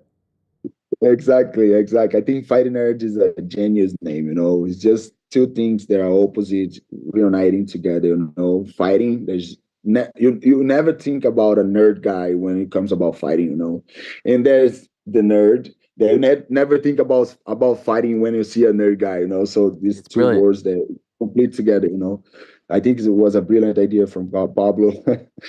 As soon as he told me, like, I think it can be Fighting Nerds, I was like, that's the fucking name, man. Yeah. Let's do it. That's the one, And was it his idea as well to have the glasses and all that? Yeah. Actually, it was his idea. I was the one who were always were wearing glasses, since I was kid, since the 3 years old. But the actual idea was from him, He came with that, do you guys always just have the glasses on you? Because we see like Elon Musk with the glasses, we see John Jones with the glasses. Everyone always has the glasses. Wherever you guys are, there's glasses everywhere. Here's Elon at Madison Square Garden. Do you guys just walk around with a bunch of glasses? Yeah, everywhere, everywhere. Every trip that we go, at least one of us bring, like 100 glasses or 150, something like that. My last one to Australia, when I went to Australia, I brought with me like 150 glasses, Really? So people, like, when we do the walkout, we throw it at people and all that. People love the glasses, everybody wants the glasses, so it's fun to have it. It's fantastic, and I love the paintings in the gym with all like the famous people wearing the glasses as well. Like you guys have done a great job of marketing yourselves, and I said before the show, and I don't know if this will resonate, but your team reminds me of like the old school MMA teams where we used to hear about like Team Quest and AKA and Jackson Wink. Yeah. Now there's a lot of guys who are just kind of all over the place, but you guys seem to be like a real unit, which I think is great. Yes, that's one thing that we appreciate in our team, a lot. The people that comes to our team always feel that, that union. I think it doesn't matter how big you are, if like, you feel like top 5, top 10, or anything, that you feel a champion or anything like that. You're the same as everyone, everybody needs to understand their rights and understand what they can do and all that, So I think we're very there's a lot of union between us, and no ego at all. I think everybody can work together as one.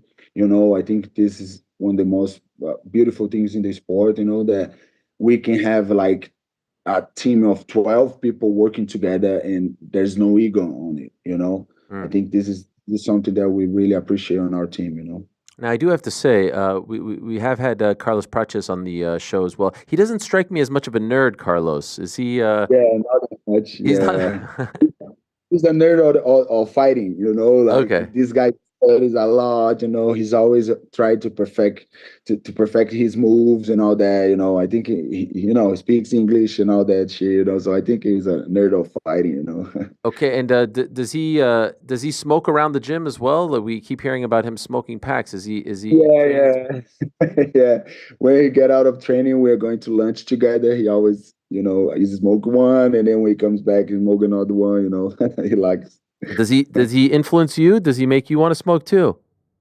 No. I actually did smoke a little bit when I was young, but it was never my thing. Okay. It was never my thing. When did you get your first tattoo?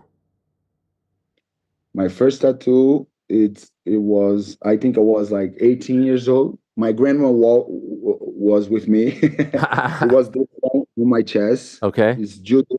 Let me show you. Yeah. Judo. So this was the first one. I was like 18 years old, and then after that I did the other ones when I came to São Paulo after I was 21. When did you get the neck one? The neck one was 2019, 2020. Yes. And what does that represent? Free spirit. What are you trying to say with that?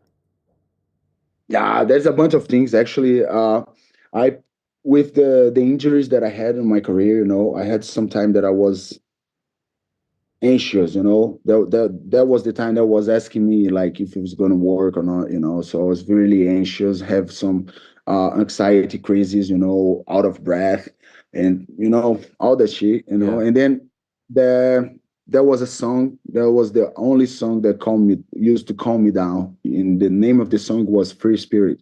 It's a song from Khalid, and as soon as I started my breathing thing and all that, I put this song, and then I was calming down, so there was a song that really marked me a lot.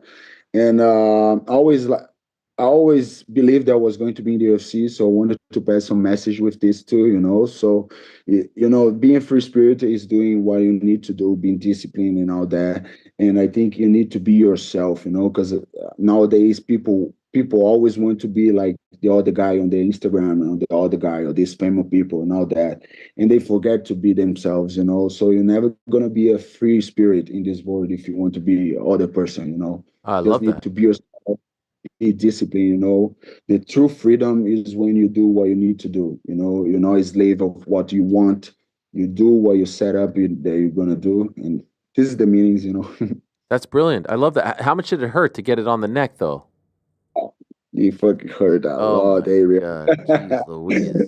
Did you regret Yeah, it? no, no regret at all. Okay. Actually, I love tattoo. That's my favorite one, and I don't even imagine myself without it, you know.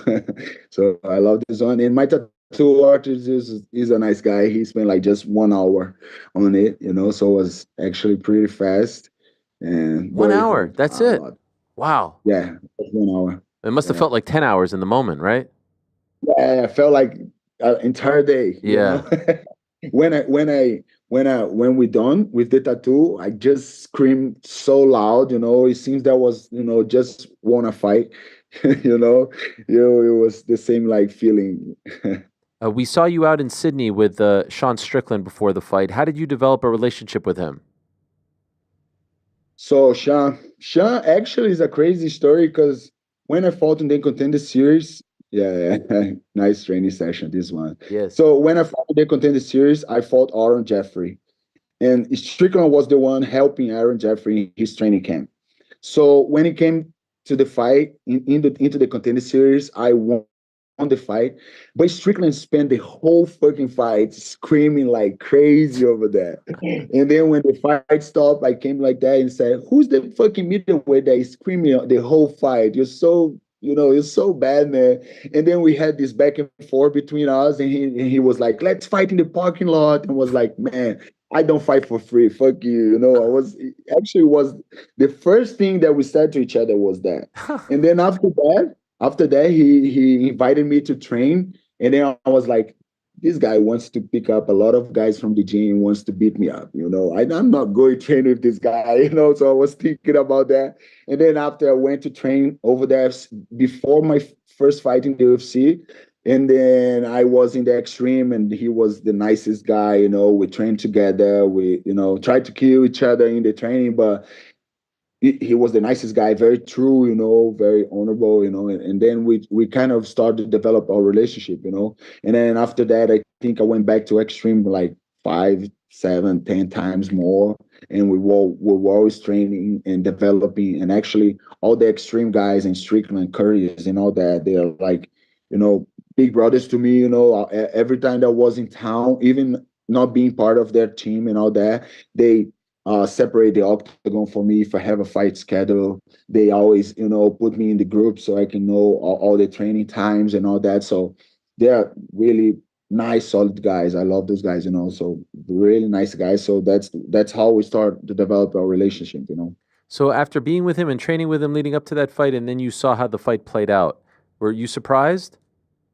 Yeah, I was, man. Actually, I was. I think he underperformed. You know, I don't know what he had with him. You know, I think, you know, it just seemed that he wasn't there. He didn't show up, you know.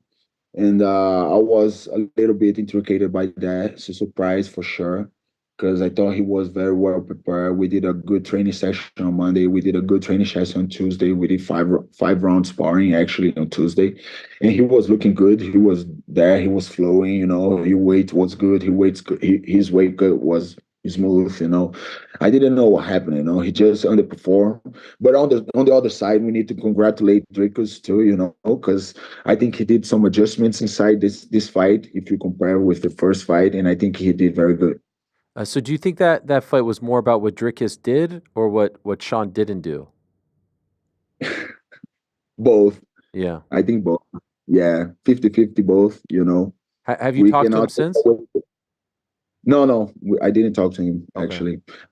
But you know, we cannot take the credit away from Dricus, but we definitely know that that's not how Sean always fight, you know. He fought the best guys in the world, and he did very good and he had great performance in his career. So we all know that there's more Sean than that, you know.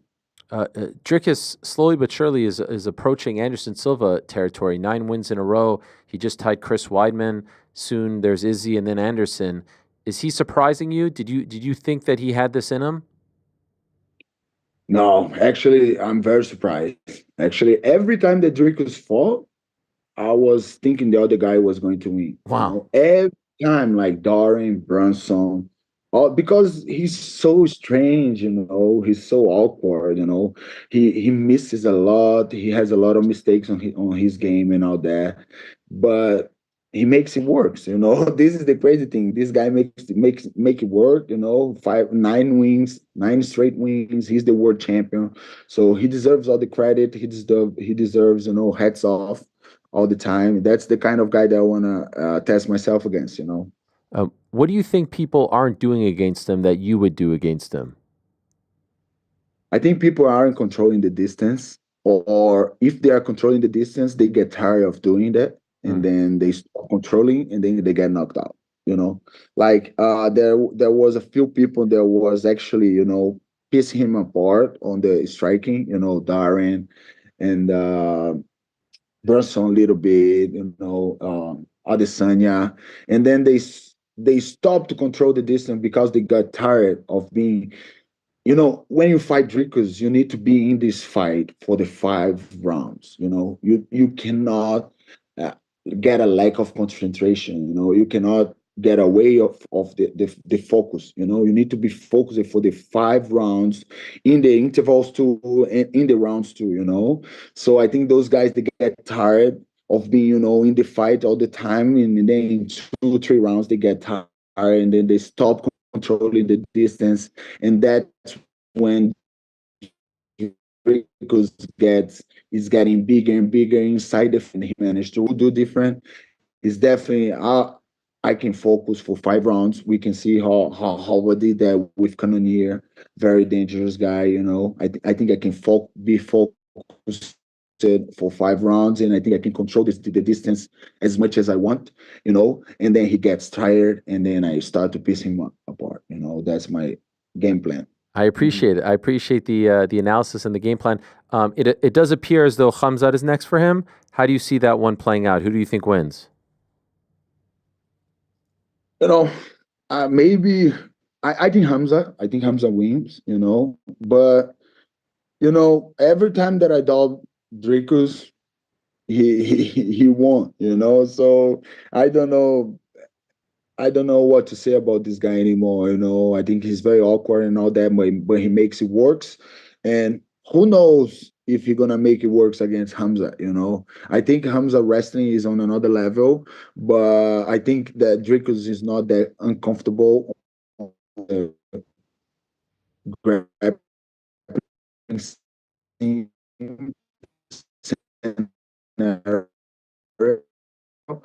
So I think it can be a great fight.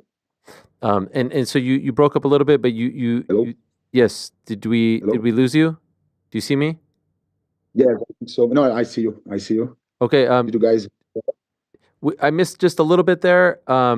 You say that you think it's Khamzat, but you also acknowledge that every time you see or you're about to see Dricus fight, you think he's going to lose, so you wouldn't be surprised if he wins again.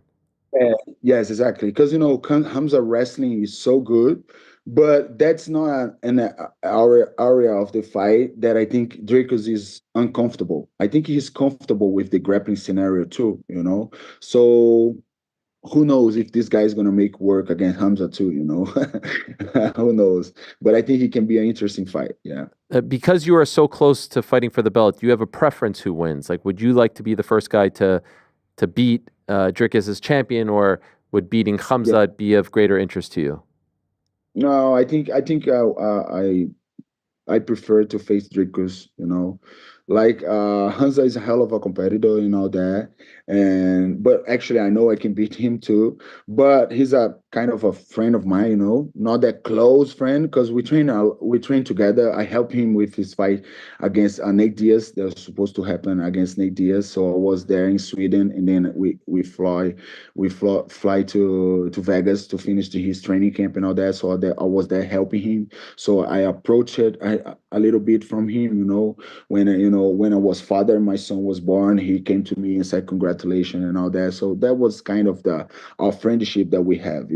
So with that being said, for sure, I prefer to face Dricus. How did that come about? How did your friendship with Khamzat come about? Oh, it came because of Block Asset. Ah, yes. The guys from Block Asset. Yeah, so they just came to me and asked if I want to help Hamza on his training camp against Nate Diaz. If I want to go there with, everything paid to Sweden and help him and all that. And I said yes right away. I was just an upcoming guy with like 2 fights in the UFC, so I wanted to get better. And I still want to get better, but I was like wanted to get better, young on the game and all that. So definitely want to go there to learn from these guys, and I actually learn a lot from the guys on the All Stars when Hamza used to train there, and Andreas and Alan Finfo, his trainers and all that. So it was good. I like to see you training with all these different stars, Alex Pereira, Hamzat, Sean Strickland. Is there anyone out there that you wouldn't fight? Because you have all these relationships and you're open to training with all these different people, is there any fight that you would say no to? Like when we come in the top of the sport, we cannot say no to these fights. Like if we fought the belt, I would fight Strickland, I would fight Hamza, I would fight any of these guys for the belt. For big things. Do you still got me? Yeah, we still see you. Yeah, do you hear me well? Yeah. Sorry, wait. So yes, if we were for like big things, big paychecks or for the belt and all that, I would fight Strickland, I would fight Hamza, I would fight any of these guys. But I think there's one guy that I maybe will never face, because he's such a nice guy. He's a big friend of mine. He's in the same division, and it's Michel Pereira.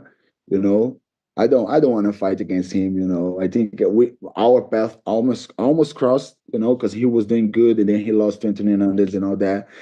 But I don't think I would fight him. He's such a nice guy. I like this guy so much. Okay, fair enough. I appreciate that. When do you expect to fight again? When do you expect the fight date will be?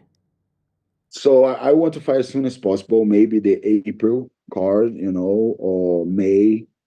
I think maximum June. I won't fight until June, because my last fight was in August last year. So Yeah. if I fight in June, I will be like 10 months with no fighting. So it doesn't make that much sense, Why so long, by the way? How come you haven't gotten anything since? Yeah, because the division was too messy, and they wanted to see how you're gonna work out against, Imavov and Adesanya and Dricus and Strickland, and how Hamza will be with Whitaker and all that. And now I think they have the answers and the plan that they want. So I think the next like 1 or 2 weeks we might have something. Let's see. Okay, and how many kids do you have? One. Just one. Liam. A little boy, right? Yeah. Little boy Liam. How old is he? He's 1 year and 5 months now. There he is. Yeah, the best thing in my life, man, that ever happened to me. I love it. Well, enjoy, and such a great pleasure to talk to you. You're such a likable guy, and a guy that's so fun to root for, and you're doing great things. So I wish you nothing but the best. Thank you so much for coming on, Caio. Great to have you on. Great to meet you, and looking forward to a massive year for you in 2025. At the end of this year, at the end of 2025, where are you at? What do you have? With the belt, definitely with the belt. At the end of this year, that's what I've been planning. My whole life, and since I got into the UFC and all that. And I think everything is gonna line up together. I'm working hard, and then this title shot is coming this year, and the belt's coming this year. I look forward to it. Good luck. Thank you for coming on. Obrigado. Thank you. Huge honor. Thank you so much. De nada. Obrigado, irmão. There he is. Caio Borralho. He is kind enough to join us, and really one of the top stars. And you talk to him and you look at him and you say, this guy has it. The English is great. Obviously, the Portuguese is great. The fighting style is great. The look is great as well. What a guy. The glasses, the tattoo, the fighting nerds. The whole package, man. He really does, right? Yeah, like I'm a fan now. Like maybe like borderline crush? I mean, I don't want to make it weird. Yeah. But it's a little weird. Man. Also, is it not Paulo Costa just like cosplaying as somebody else? Like that was my first thought. Wow. Like a bit of a grittier Yeah. Paulo Costa, right? Costa doesn't. I don't think Costa has tattoos. I feel like Well, that's the thing. Maybe an it just draws them on. intellect. Yeah, an intellectual, but it's the juxtaposition of the intellect and the tats. Like it's, as he said, it's fighting nerds, right? Exactly. It's a little bit nerdy, eccentric. Well, bro, you're wearing the shirt. You didn't tell me. This whole thing? Bro. This whole thing right here? How many times did I say, on too. If you're wearing the merch, tell me, and we do the split screen. I know, this was actually a last-minute change. I had this in the control room, and I realized I should... Oh, my God. Look how good it worked last week with Taporia. I know. Went viral. And there was another moment, too. Me and Moses Atama. Yes. No. But weren't you wearing someone's shirt? Oh, yeah. It was... Was it Aspinall, maybe? No, Aspinall is always in the text. Yeah. It was someone else. I had someone else's I did have to point out, though, use like... the heads up. Yes. This kid looks amazingly cute, right? Yes, When yes. the kid gets older and is like, hey, Dad, I'm going to take the car and go do this thing. It's like, no, you can't. You're grounded. It's like, but Dad, you literally have free spirit tattooed. I'm going to take the car. This coming from a father, right? Of a teenager. You keep the free spirit. No, this down is in coming the back, from a free lower back. spirit. Oh, from a free spirit. Okay. Hey, Frankie, free spirit. Free You do spirit. it around the navel or on the lower back. You don't want to put it on your neck because then you just look like a hypocrite if you have to. I do have to say, it looks good on him. The neck tat. It really does. Yeah, when you're a fighter. Yeah, fighter can in probably. insane shape, 200 pounds, probably like 6'2". You really at that point you get that tattoo. You're pretty much saying like I'm not going to corporate America. Although in this day and age, it's a whole different ball. You remember there was a period of time, Frank probably would remember, like in the 90s, there was a certain type of person that had a tattoo. Now it's everyone. Now it's like almost weird if you're a cool CEO and you don't have a sleeve. I think his intellect, his looks, his ability to speak multiple languages would speak more than his tattoos. Also, probably not coming to corporate America. Corporate Brazil, is that a thing? Well, I mean, he could. This guy was a chemistry and math teacher? Math teacher, was dabbling in some industrial chemistry. I mean, he's just amazing. Feels like a guy with a tattoo free spirit on his neck. He probably doesn't want to work for someone that isn't going to hire him because of tattoos. Oh, I can't get your job? Well, you can't have me. And then walk out. Free F spirit. you. Did anyone catch the no regrets line?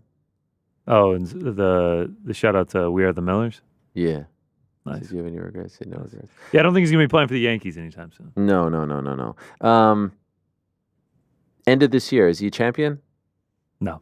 Not quite. Is it because he hasn't gotten the belt yet? I don't think he's hasn't gotten the fight yet. Okay. Yeah, I don't think he's fought for it. It's because probably Also, Khamzat is Bahar Khamzat Chimaev is going to be the champion.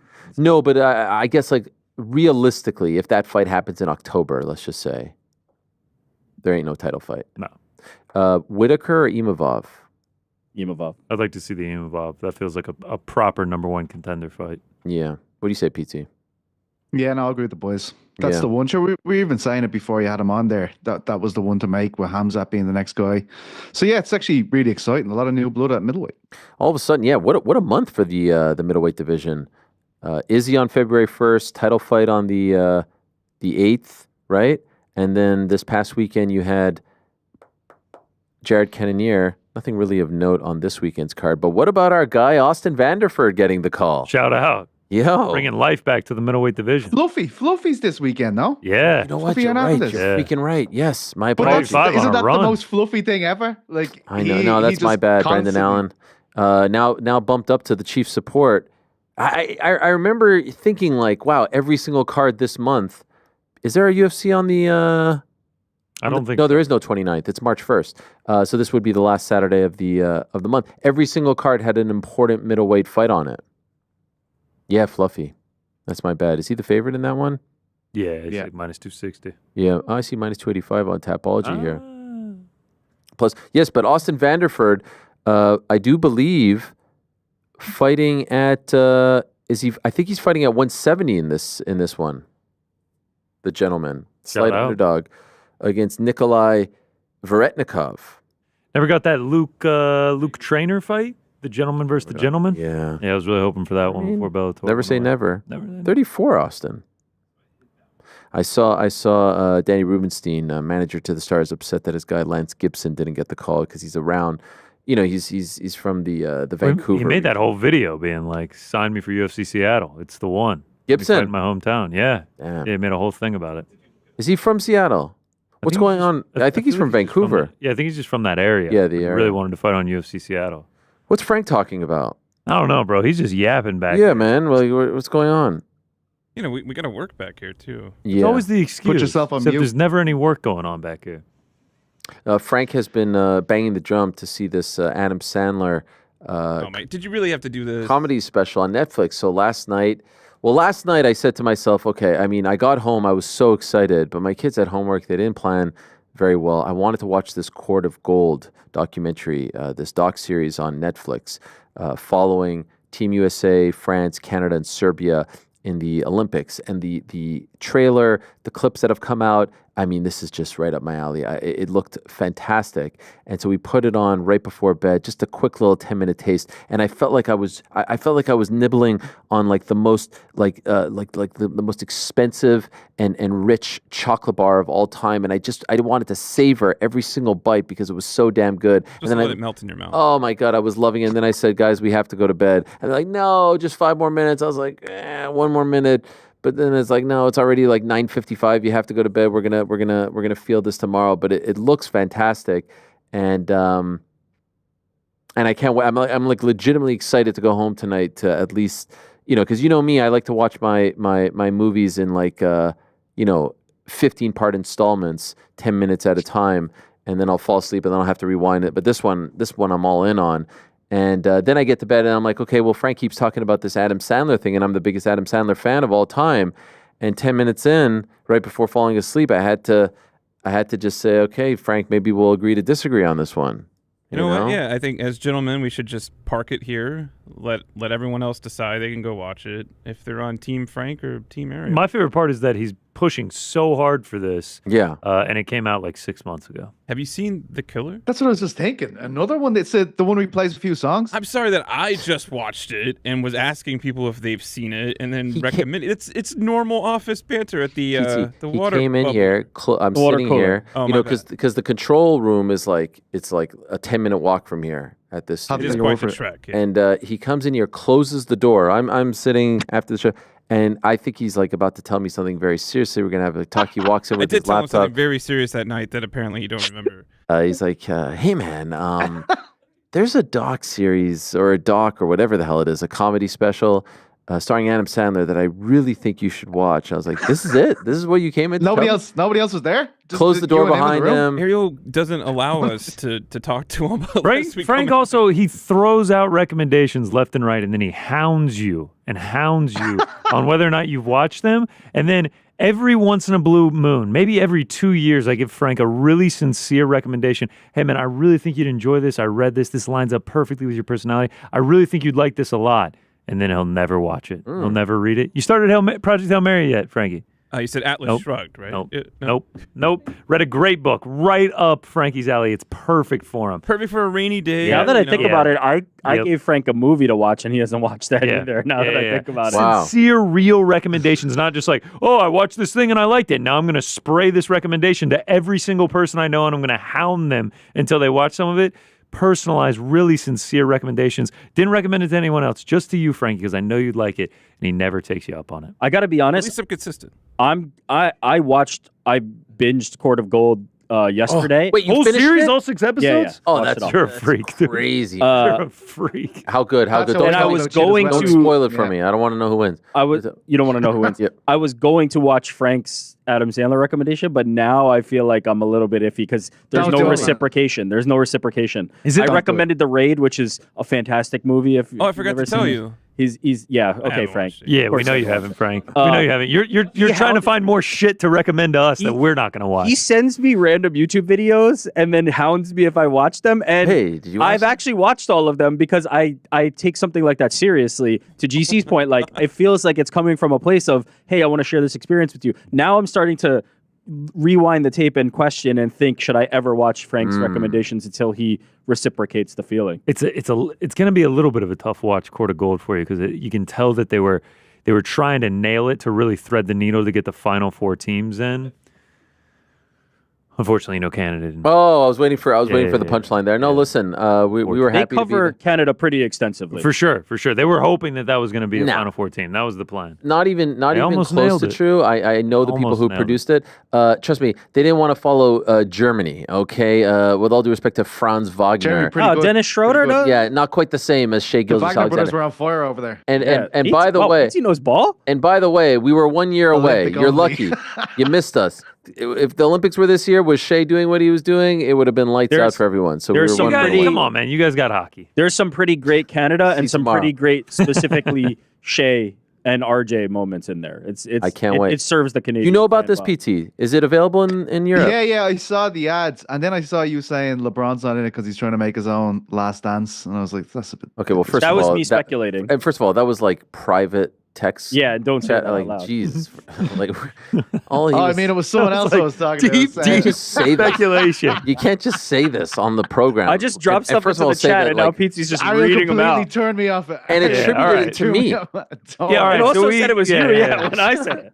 Ariel Helwani Horrible. reports LeBron James opted out of Court of Gold due to Coming wanting to to do his awful own announcements. last Yeah, I dance. was really 60 minutes. excited, and then I saw Ariel's message. I was like, you know what, fuck this. Oh, yeah. Marchand is already writing an article right now. I love it. Put it to Ariel. I don't give Thanks, a shit. Pete. Put it to All right, so Ariel. we I'm know so anything glad. in that chat, Pizzi will throw out on the air. Thanks a lot. I'm just Anyone gonna can start get putting it. Anyone can get disinfo. it. I'm just gonna start putting bad info in there to see what Pizzi does. Here I am trying to include Pizzi, the non-basketball guy, the non-hoops head in the conversation. He throws me under the bus. Appreciate that, Pizzi. Thank you so much. No problem, man. Always got your back. Time now for everyone's favorite segment of the week. It is time. It's time for On the Nose.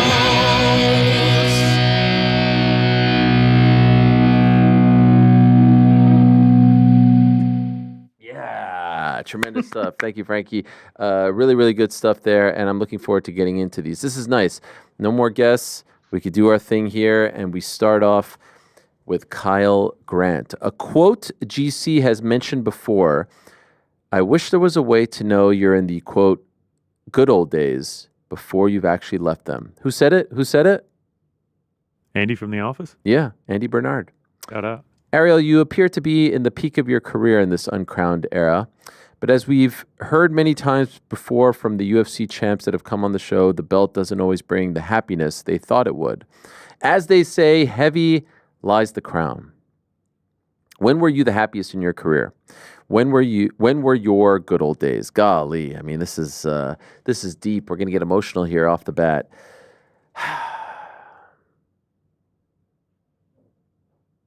It is a very good question.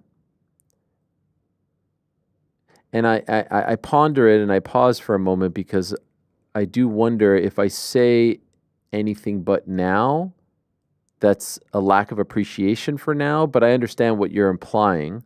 And I don't want to insinuate that like the apex has already happened because I'd be very disappointed if that happened. But I do feel like 2010, 2011, 2012 was fun for a multitude of reasons. 2010, I got to go to that Abu Dhabi card, got to start to travel. 2011, I felt like the career and the show was really coming into its own. 2012, I get the opportunity to be on Fox, and it felt like everything was kind of like off and running. Getting to be on TV and MMA fighting as a site was doing great. And a lot of my, I think more memorable walk and talks and interviews happened in that era. As we started to get closer to like 14, 15, 16, that's when a lot of the troubles start to arise. And then there's a different feel post 16. So also 2012, I become a father for the first time, family starting to come together. I've talked about that. I think I've talked about it on this show, but I remember vividly, I get chills when I even take myself there. I remember vividly a Friday night, first week of May, 2012. I'm folding laundry while watching Bellator on, I do believe, MTV2. And it's a Friday night, and we're living in Williamsburg, Brooklyn, and I'm hearing people walking outside, partying. The weather, there's no better time in New York than the springtime. Everyone's happy, and the window is open, and I'm folding laundry, watching MMA, and my son, who is about to turn 13, unbelievably, at this point is a week old, if not 2 max, is sitting or sleeping in the bassinet to my left. I could see the whole room in front of me. And I remember in that moment saying, this is the dream. This is everything I ever wanted in life. I'm a father. I'm a husband. I'm working in sports. I'm a broadcaster. And it's a Friday night, and I don't have to go anywhere because I never really liked going to bars and things like that. And I'm folding laundry, and life is good. Everyone's healthy. And I remember in that moment, and so maybe that was it. Maybe that's the answer to this question. But I hope, and I actually read something maybe yesterday, earlier today, sometime this week, where someone said instead, and I don't know if they were joking or not, but instead of, waking up and wishing you were 16, 17, 18, when perhaps life was simpler and you didn't have a care in the world and you could go out and party and do whatever the hell you were doing at that age, and that's some 30 years ago, think about how you'll feel, God willing, when you're 75. You'll be praying for today. You'll be praying for or longing for your early 40s. And so I'm content. I'm very content. I'm very happy. But that's the constant, I feel like, constant battle in life. For me, the teenage years and the early 20s were a time of great turmoil. And I felt like once I hit 30 and then post 30, and now even in my 40s, I feel a lot more comfortable. I feel a lot happier. I feel a lot more content. But I will maintain, if it all ends today, I'll be very disappointed. This to me is not the end point. This to me is not the mountaintop. This is not, when I talk to people, they'll be like, oh my God, you made it. I did not make it. This is not making it, in my opinion. We're en route to something, hopefully, but this is not the end. I do appreciate the question. California Kid, 2 hard hitters that you will most likely shy away from answering. I love when people say that. You say it's so distasteful for Dana to publicly shit on fighters such as Armin. Did I say that? In any event, I have said that a promoter shouldn't demote and should promote. I don't think did I say he shat on Armin? I really don't remember that, but fine. But then here you are fishing for Nixick to publicly shit on Strickland because it benefits you in the show. Not to mention you've been on a shitting on Strickland tour. All right, let's talk about this, California Kid. Number one, I am not Sean Strickland's promoter. I'm a journalist. I'm a host of a show. So you're equating me and Dana White as the same thing. We are not the same thing. Sean Strickland doesn't work for me. I don't pay Sean Strickland. A. B. Did I fish for Nixick to publicly shit on Strickland, or was I just asking him questions? Eric Nixick agreed to come on the show. I reached out to him. He said yes. He was saying things. I asked questions. He could have said, no, I don't really feel this way. Or no, I actually thought he fought great. Or no, he answered the questions. I don't think that they were leading questions. I don't think that I was trying to trick him. I don't think that I was trying to get him to shit on Strickland or anything of that nature. So I disagree, and I'll refute your stance. It doesn't. I don't like you. This idea that it benefits me in the show, whether he came on that day or not, we will still be sitting here, still doing the show. No one will remember it in 6 months. Not everything is about today's show and today's hits and today's views. You may think it's that. But to me, I'm in the relationship business. I wouldn't still be here 16 years after starting this show. This show started in June of 2009, started my career in 2007. My first show was in 2001 at Syracuse University, if I didn't value relationships. And so if someone doesn't want to come on, if someone's not comfortable, if someone's unhappy, I'll be honest with you. I saw some of Nick Sick's interview on his show, the Versus Pod with Randy, and I thought he did great. The one thing that I didn't hear, and that's totally fine, is that I felt horrible about the aftermath, and I checked in on him multiple times because the last thing that I want is for any sort of stress, any sort of anxiety, any sort of dissolving of a friendship, of a relationship, of a business relationship to come as a result of my show or me. I don't want that. And so I asked him if there's anything I could do, if there's any sort of statement he wanted to put out. I didn't ask him to come back because I'm not trying to capitalize on the situation. And the only time I talked about the situation was on the Monday after, didn't tweet about Sean's video, didn't tweet about anything else. We spoke about it for 7 minutes on Monday's show, and that was it. I didn't ask Drickus about it. I didn't ask Caio about it. So this notion that I'm trying to capitalize on it for the show is ludicrous. Also, this shitting on Strickland tour is ludicrous as well. And I see people say, oh, it's because he's a lib. He's a mad lib. By now, I hope you realize that Sean Strickland and I, believe it or not, actually have a lot more in common. And if we want to talk about the Middle East situation, Sean Strickland is one of the very few UFC fighters that has actually spoken in support of the state of Israel defending itself. And you know my stance on that. So you guys, you sound so dumb when you say this shit, and you want to have your own sort of narrative, this self-fulfilling prophecy that I'm this or that, when in reality you're not paying attention. So just to clarify that. The other hard hitter that you have, let's hear it, California Kid. PT just said he hasn't had a drink in so long, including all of January, but he was drinking a cocktail on the award show in January. What do you have to say to yourself? P.S. Still the GOAT. I'm not sure if that's you or me, PT, but what's your response? Pretty sure it's me. Non-alcoholic Negroni sent to me by your good friend John Beer. Thank you very much. Yeah, that's right. That's right. So I would say that's a swing and a miss 2 times. Hard luck, mate. Parker. Sup, Sigmas. My question is a hypothetical for you guys. If Curtis Blades got the win over Tom Aspinall last summer, how do you think Jones would have approached that fight during his last fight week? Hard to believe he'd be talking as much smack and ducking that fight like he did the Aspinall fight. However, it's hard to tell because a version of Blades that beats Aspinall should be a scary fight. P.S. Shout out to Pete C.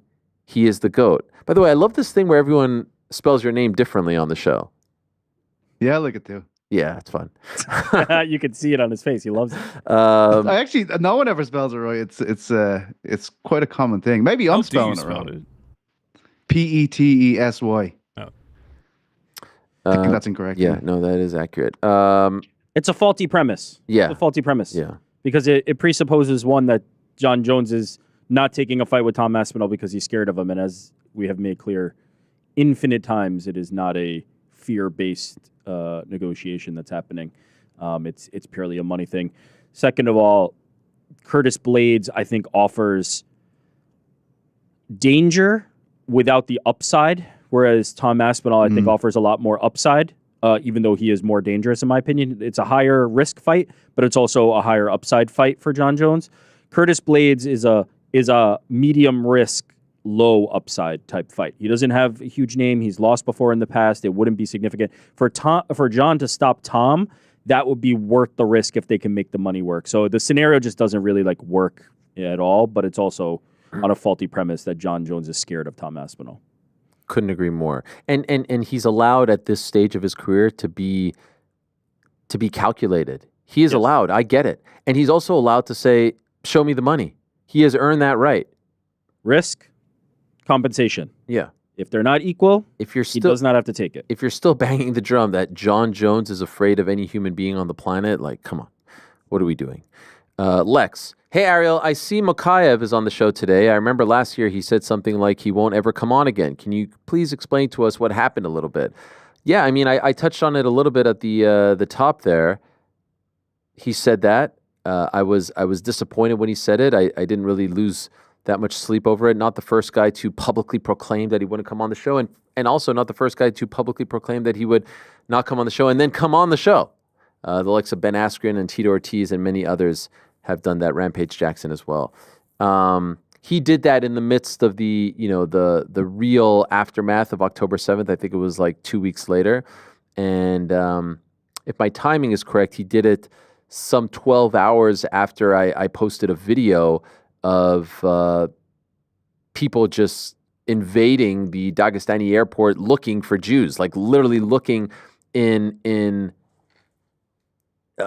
plane engines, propellers, all over the place. It was a wild scene. It was out of a movie. And I just reposted that without commentary to shine a light on it because I would imagine there's a lot of people who don't see the things that I see, given the way this algorithm Meshugas works.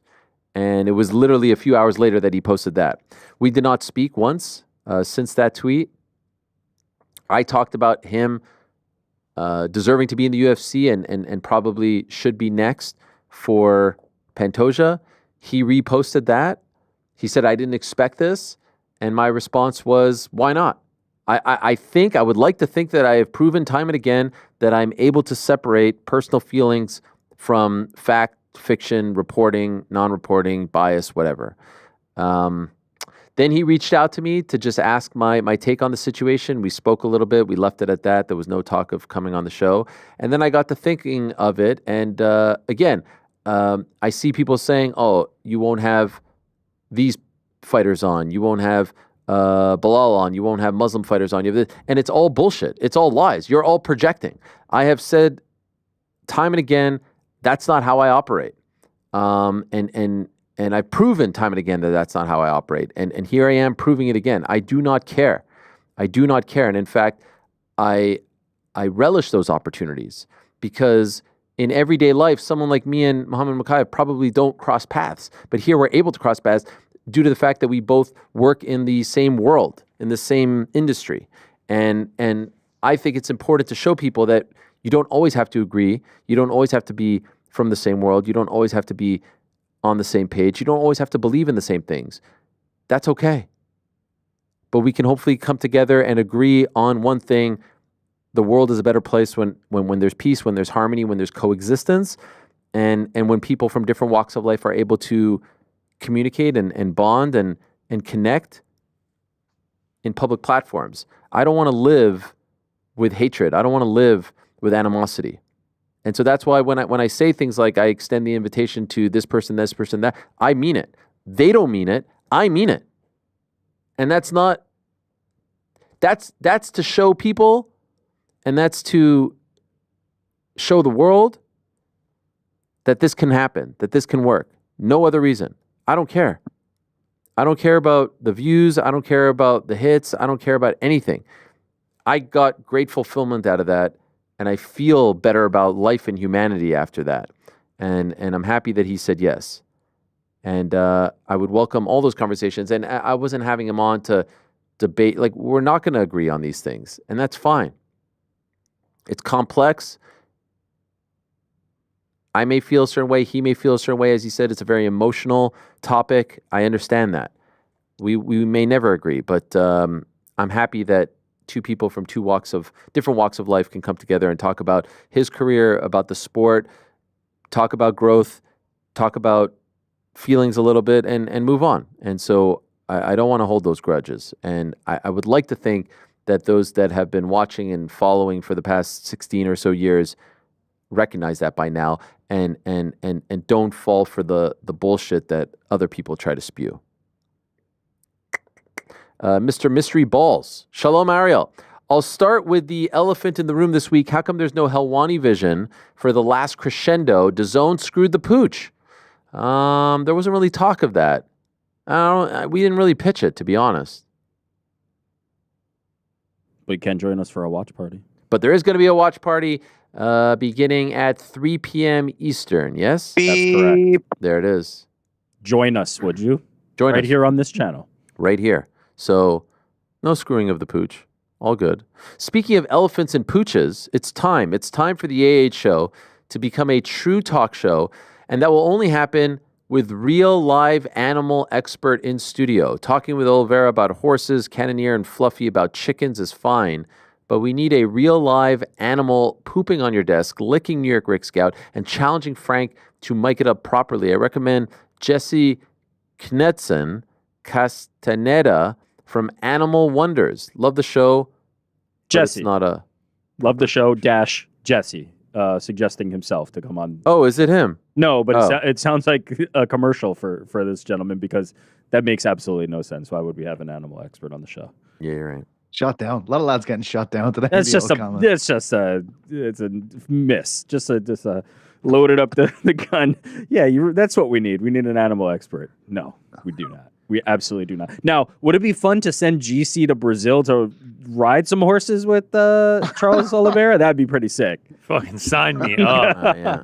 But little horse riding and then some acai afterward. Oh, yeah. I'll do it with Caio. Yeah, maybe he does that too.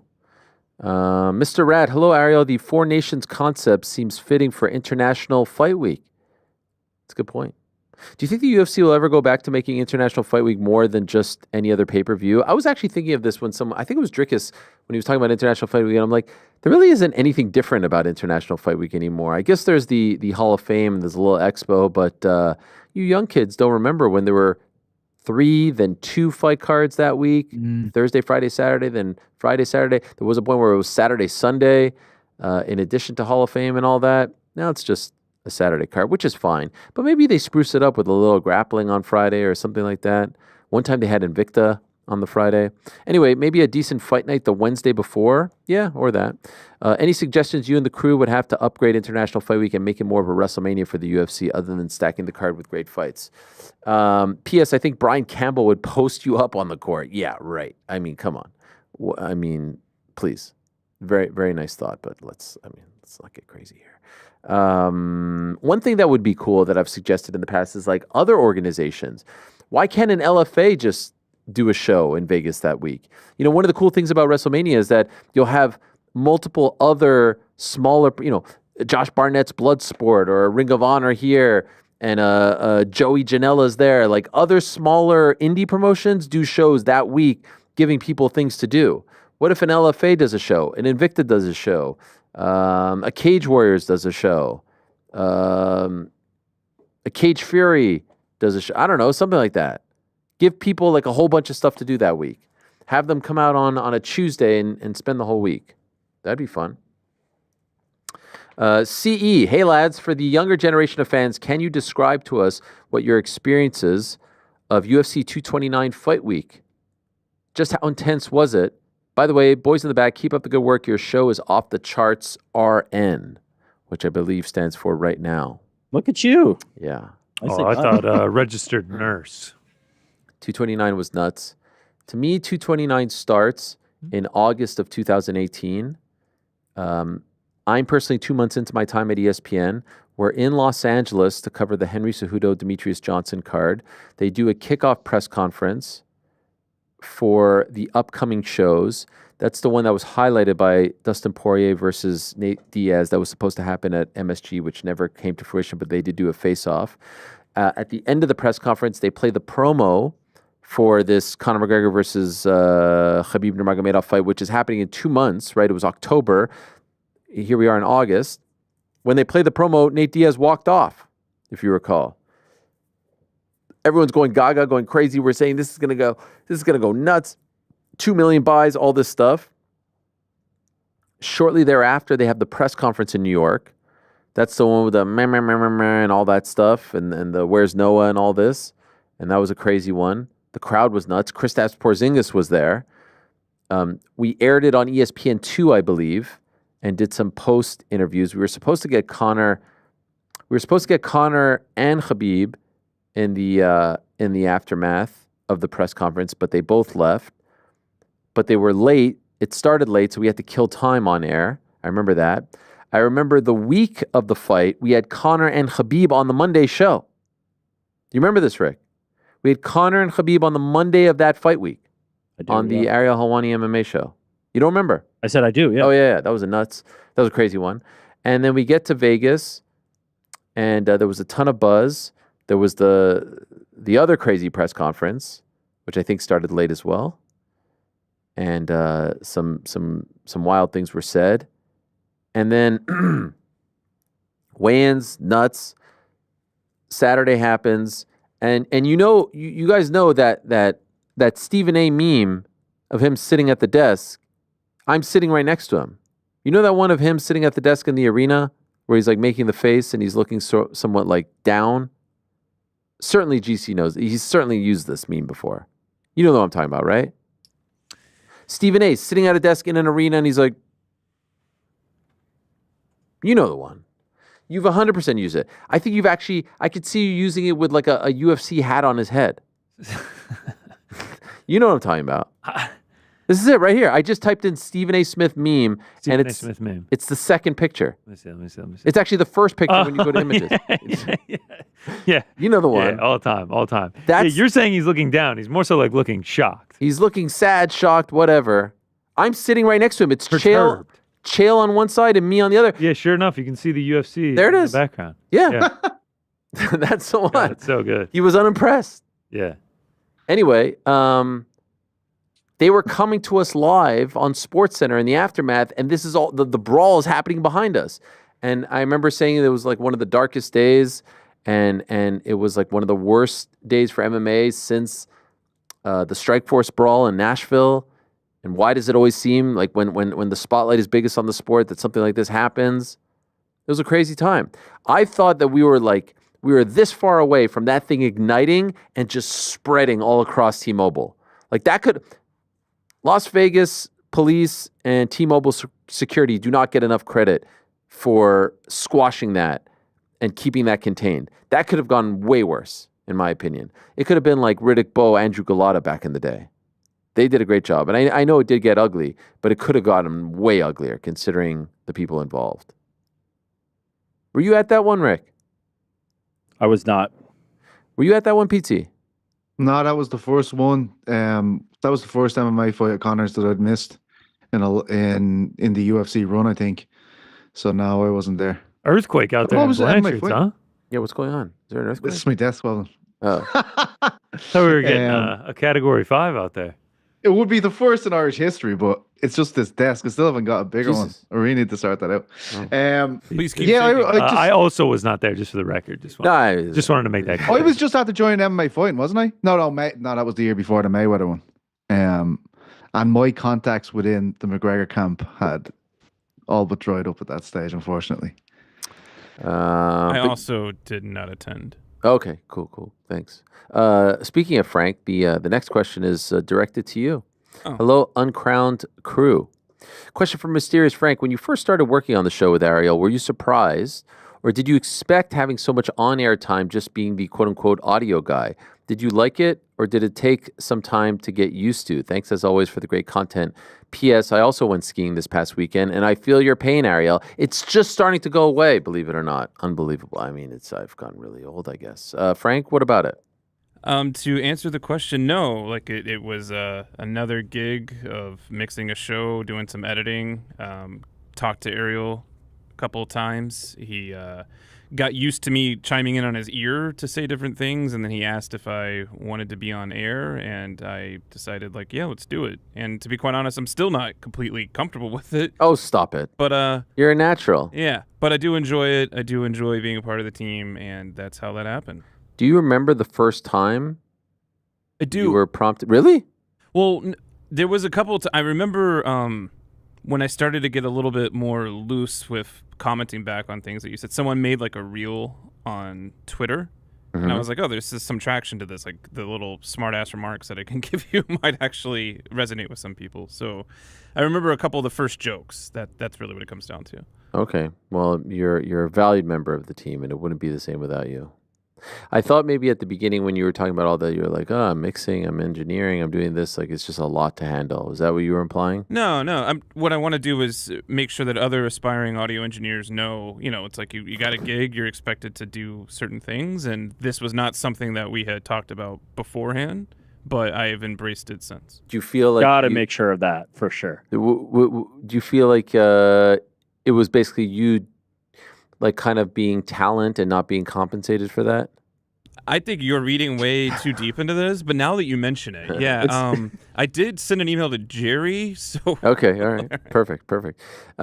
We continue. Hey, guys. This is from Connor. Connor from Canada. Hey, guys. The other night I had a crappy meal at a restaurant, which I considered sending back, but decided against it because there was nothing objectively wrong. It just wasn't good. So my question is, which of you guys would send food back, and which just smile happily when they ask how everything is? My guess is Ariel and Frank would. You couldn't be more wrong. I don't think I've ever sent food back. I just kind of bite the bullet. I have too much, I don't know. I don't have the chutzpah to send food back. He continues, GC and Rick wouldn't. PT doesn't have this problem because he just drinks when he's out. Wow. Have you guys ever seen the alcohol focus today is alcoholic Pete. It's almost like you've curated this image of yourself that people are identifying. Yeah, I don't mind. Keep Whatever you coming want. back. Keep coming back. I had a piece of plate in my food once in Nando's, and I told me didn't even bring it back. Like just a wedge of plate, and we're just like, fuck it. Plate? You know, just Like Plate? a Yeah, like glass plate? Ceramic plate. like porcelain, plate? yeah, ceramic porcelain, plate. Yeah. Porcelain plate? We just went, there we go. Yeah, probably Okay, sending into that it. one back. Most other stuff I'm just going to eat. Yeah, I would eat it. Not too worried. I'm just gonna eat it and be like, man. Yeah. I just, yeah.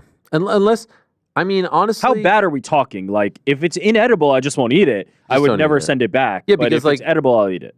Yeah, what would have to happen? Like, what type I of see state would it have sometimes, to be in? you know what kind of like irks me a little bit? I see sometimes people saying like, oh, this isn't cooked enough. You know, like they'll eat a piece of steak or a piece of salmon and say it's not cooked enough. And so what are they doing then? Are they taking that piece that you have eaten already and putting it back on the grill? Because if so, that's not very sanitary. No, they're just spitting in it and then coming back. Well, what are they Yeah. doing? Like there's Walk into the kitchen, saliva They on walk it. in the Walk it kitchen, right they back out. spit right in it, and then they give it back. Well, there to might you in not be 5 minutes. saliva on it if you use a fork and knife.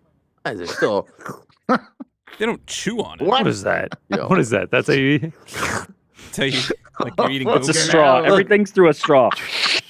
eat it, one bite, another bite. Now you How many put bites are we taking before we're like, this is well undercooked? Like, you're going to get halfway through the thing and be like, 2, 3, cooked all the way. 2, 3. Look at this. Look at this. I thought maybe it was the outside. No, come on. Wait, what if you find like a hair or something? Like, then do you send it back, or you just pull it out and you're like, oh man, I didn't see it? I honestly, if I find a hair, I'm just done.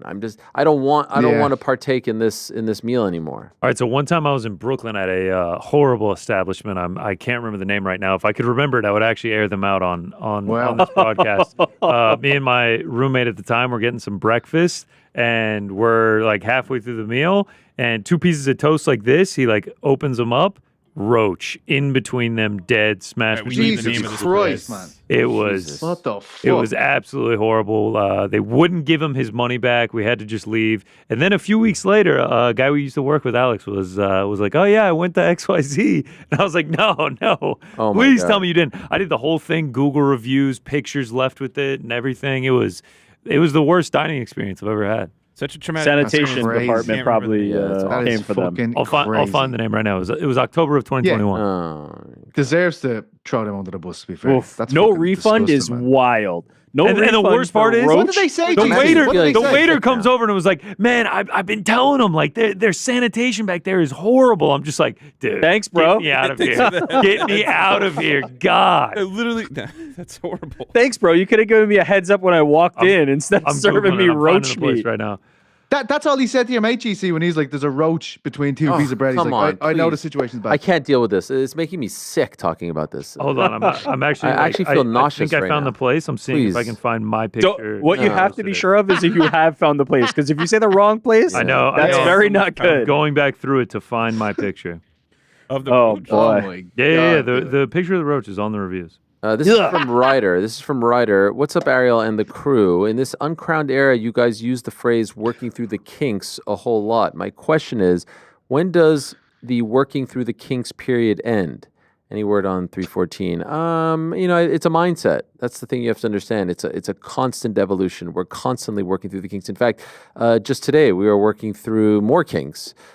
So, I don't know if it ever ends, because I think that if you strive for greatness, as the great LeBron James once said, you never stop working through the kinks. Damn right. Yeah. Now 314. That would be Miami, and not sure, but I think it should be soon. Any day now. It's going to be. I mean, we're past the 2-month mark. Volkmeister. Hola, Ariel. Last week you mentioned that the Bilal Shavkat fight could happen at 3:15 in Quebec. Yeah, I'm not sure about that anymore, if I'm being honest. I understand that he could be popular with the fans over there. However, if that happens, would the UFC be missing out on an opportunity to have him and Juliana on a pay-per-view in Chicago? Seems like a no-brainer. Listen, these days they're going where they're getting paid. You notice all those tourism ads? The cities are paying top dollar to have UFC events there. That's how hot the business is. That's how hot the company is. And so if, for example, a Chicago isn't paying, they're not going there because Bilal and Juliana rep Chicago. They're doing just fine without it. So it's not really a dropping of the ball. Matt Chawiwis. Hi, Ariel. With Austin Vanderford signing with the UFC and he debuts at UFC Seattle this Saturday, are there any more ex-Bellator fighters who are coming to the UFC that maybe you know about but cannot disclose yet? Not really, and I'm pretty sure Austin has fought since leaving Bellator, if I do believe. The big one right now, of course, he fought on LFA in October. The big one, of course, is this Aaron Pico story, which is making the rounds. And oh, by the way, I saw today that someone said that Patricia Pitbull has signed with the UFC. That is inaccurate. I did talk to his team yesterday and today. They confirmed inaccurate. Talks moving along, but nothing to report and nothing is done. So stay tuned. And there's a lot of inaccurate stories these days, I feel like. Aaron Pico is upset because he wants out of his... his Bellator deal has expired, and I saw that he said in an interview with Luke Thomas that he signed, I think it was a 6-fight deal in a 30-month period, and he got... Or maybe it was a 7-fight deal, and he got to 5 fights, and they still owed him 2 fights. Now, usually when you sign those deals, it's whichever comes first. So he was implying that they were breach of contract, but it's usually whichever comes first. It's either the term comes first or the fights come first. Meaning, if you sign a 6-fight deal in a 30-month period, if you get to 6 fights in 18 months, now you're free. Or if you get to 4 fights but you hit 30 months, then you're free. So I haven't read the contract, but that's usually how it goes. So I wouldn't necessarily say it's breach of contract. What he's saying is that they're holding on to the matching rights. He wants to go to the UFC, and they're holding on to the matching rights. He just wants to be free and clear. This is a little bit silly because contracts are contracts. UFC has matching rights. They don't waive those just to be good soldiers, especially for young fighters. And so why should PFL do the same? Now, the thing is, the UFC can offer a lot more that the UFC can offer a lot more that the PFL can't match. If the UFC puts in all these clauses in a contract, like you're going to fight on pay-per-view and your first 4 fights are going to be on pay-per-view and you're going to co-headline this, whatever it is, because of the way the PFL is structured, they can't actually even match that because they don't do pay-per-view as often as the UFC and whatnot. So it's very easy. What he's saying is, like, I'm waiting for the UFC to make an offer, but, PFL is holding me back. Not really.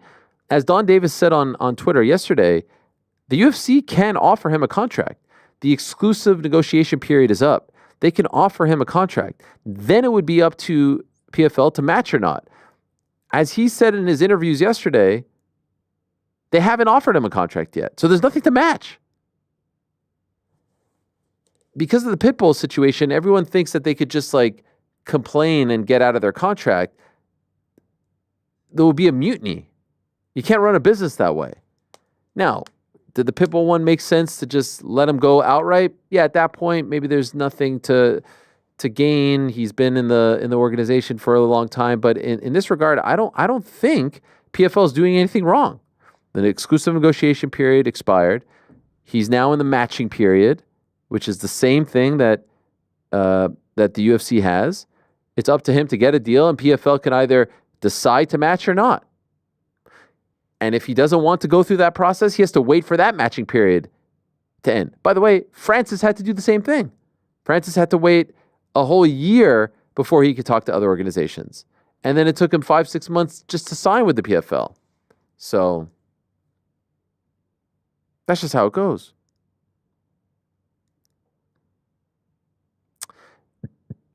Hey, Ariel and crew, this is from Irish Lad. I loved your 4 Nations MMA tournament idea, but hypothetically, who would be on your all-time teams for USA, Russia, Brazil, and UK? I mean, this would take a long time. Or could there be a dark horse all-time team that could win it all? I fancy a Brazil team of Antonio Nogueira heavyweight, Anderson Silva middleweight, Royce Gracie welterweight, Charles Oliveira lightweight, Jose Aldo bantamweight. I mean, yeah. Well, once we go all-time, it's a whole different ballgame. But we were trying to be somewhat realistic. Jordan Saucer. Hey, Ariel, when you're not busy being the greatest sports journalist of all time and have some time to yourself, what's your favorite hobby to pass the time? Golly. I mean, these days there's not a lot of free time, I have to say. The weekends are pretty packed with all kinds of sporting activities. These days, it's a lot of soccer and basketball. There's a little gymnastics on Thursday as well. And so we're doing a lot of things of that nature. My son is getting ready for his bar mitzvah. That's a big thing. And we're just trying to survive. Hopefully when the weather is better, there's a little beach action here or pool action there, more time outdoors. But I really, really do, like, if I could tell you, like, a hobby that I enjoy, I mean, obviously love spending time with my family, with my kids, love watching sports with my kids, the best. We've reached an age now with my two sons in particular where they, like, really love sports, and this is everything I dreamed of, and love basketball. Like, they're so into basketball now. It's so freaking great. I come home sometimes, like on Tuesdays, I'll come home. By the time we come home after doing the second show, it's 8:30, 8:45, and they have figured out how to find the Knicks game, and they know when it starts, and they know when they're playing, when they're not playing, and I come home and they're watching and they tell me about what I missed. Do you realize what that is? Do you realize how that is the dream? It's an unbelievable thing. So I love that. Try to work out at least 5 times a week to some degree. Could always do more. Definitely do more on Thursdays and Fridays. Try to do it once on the weekend.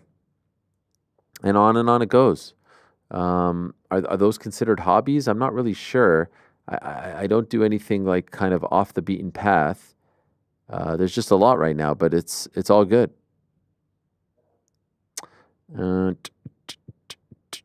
Shooter McGavin, Ola Ariel, and the boys at the back. Does the list of the 2024 highest paid athletes from last week hurt the Jones versus Aspinall negotiations? Also, do you know if he is negotiating a new multi-fight deal or just renegotiating the terms of his current deal? I think they're going one at a time.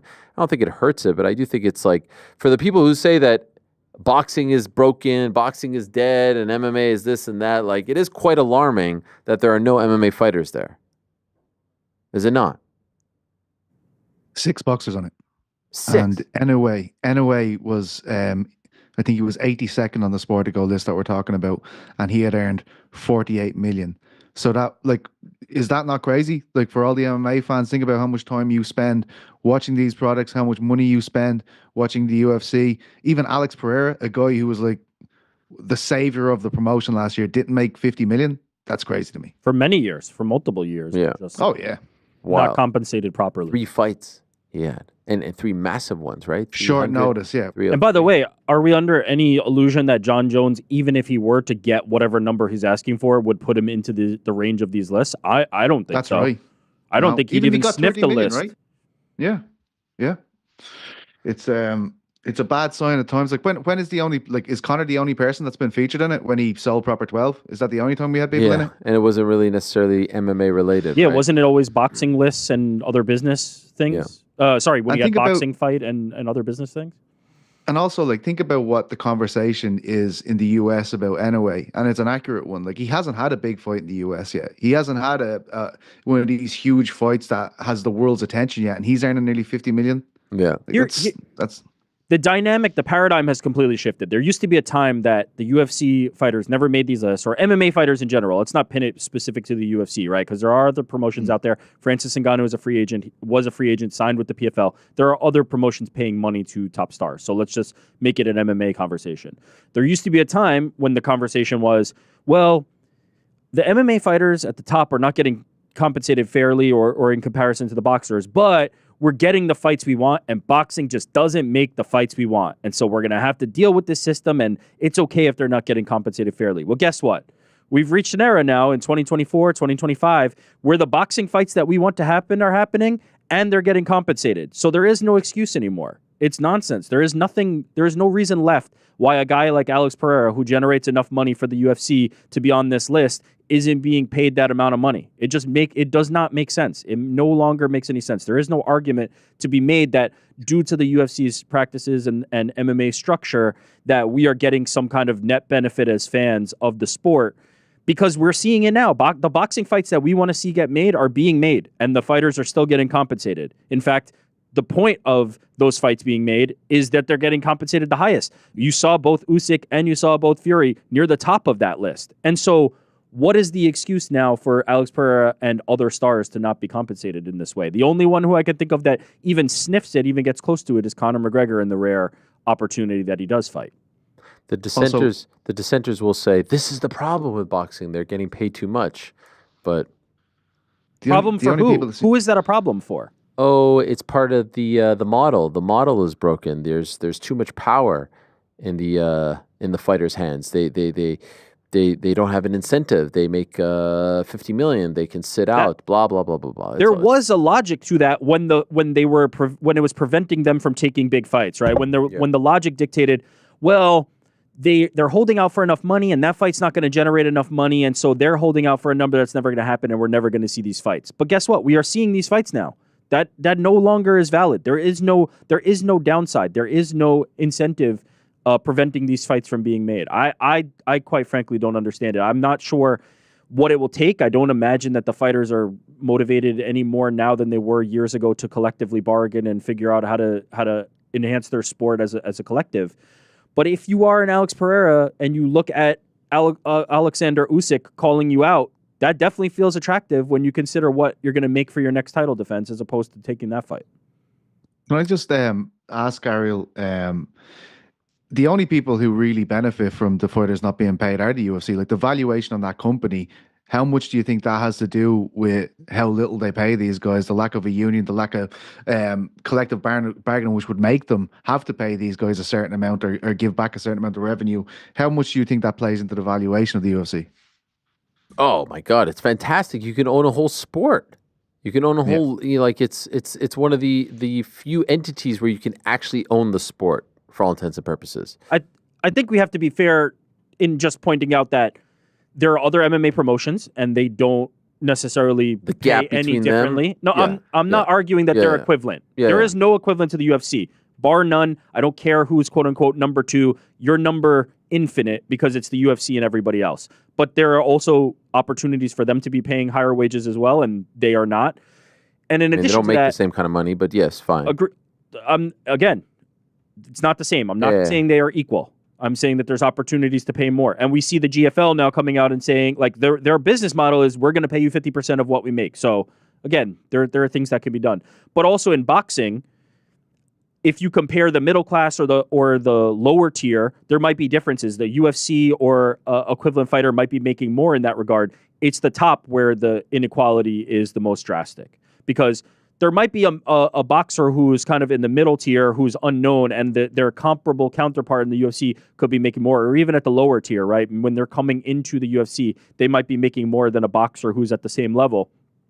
But at the top, the cost savings that they are experiencing by not paying those high purses, the purses that these boxing cards are paying out could support an entire UFC card times 3.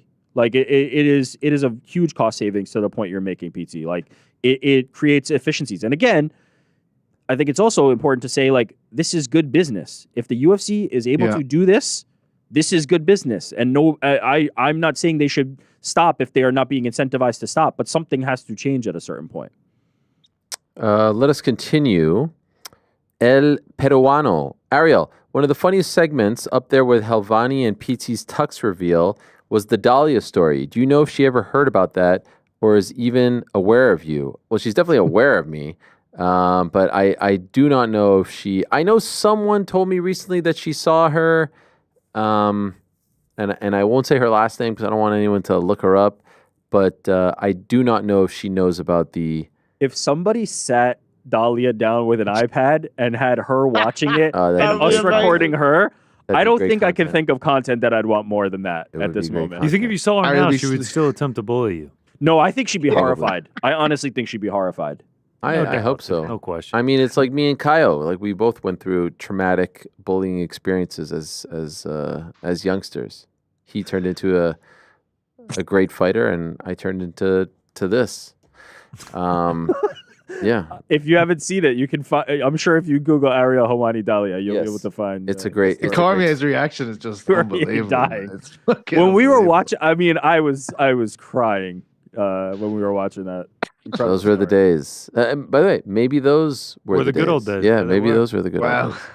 Actually, yesterday, weirdly enough, we were reminiscing, looking at videos and photos from April, May of 2020, which was such a weird time. But my kids were so young, and there was something so kind of pure about it. Like my son's birthday is April 30th, so we were watching how we celebrated his birthday that year. And we made like I ordered from Party City like movie stuff, like a red carpet and popcorn, and my kids were, and so we made it seem like we were at like a movie premiere. And there was there was no party, there were no friends, but there was something so like uniting about it. Just like you only had your immediate family.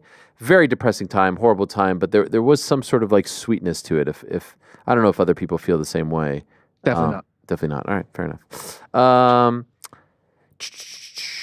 Payne, GC, where is the weekly betting recap you promised to bring back? I feel like we're bleeding units in 2025 and you're not being accountable. Bleeding units? Wow. Bullshit. Not accountable. Get out of here, man. We do the third-party tracking on Bet MMA tips. We're not doing spectacular, but we're still up units on the year. Bleeding units, not being accountable. I mean, how many years in a row do I have to win units year after year after year? Profitable MMA gambler, profitable boxing gambler year after year to prove to these people that I can do this. Like, it's just, it gets tiresome. Yeah. How many slips can a guy post? Yeah. How many winning weeks can a guy have? Like, it's just, don't let him get you. Disrespect is just, it's palpable. Never ending. I love the Never bleeding ending. units. Yeah, bleeding units. Support. Oh, I'm scared. I'm scared. I've been, the streaks that I've been on. I mean, in summer of 2023, I was down like 34 units, came back to be like up 38 by the end of the year. No big deal. But it's just like hiding accountability. I mean, I've gotten hosed before and then come on the show the following Monday. Kai France Amir Albazi lost like 12 units on that card. Was 10 toes down in my chair that following Monday. Letting the people know accountability. Get out of here. I had to Google William Byron, by the way. Don't bring it back now. Oh, Daytona 500 winner plus 1,700. No big deal. Yeah, nailed it. Based Ariel. Hey, Ariel, I've been thinking a lot about religious topics lately, and I was curious to hear your thoughts as someone who follows the Jewish faith. What are your views on Jesus? Have you ever considered the description and idea of the Messiah that's mentioned in the law and the prophets? Do you see any connections between the descriptions of the coming Messiah and the life and teachings of Jesus? I'd love to hear your perspective. Oh, yes. Well, first thought is, Jesus was a Jew, one of us. Great guy, never met him, but have heard good things. Probably one of the best uses of great guy, never met him. I was expecting more of a pop on that one.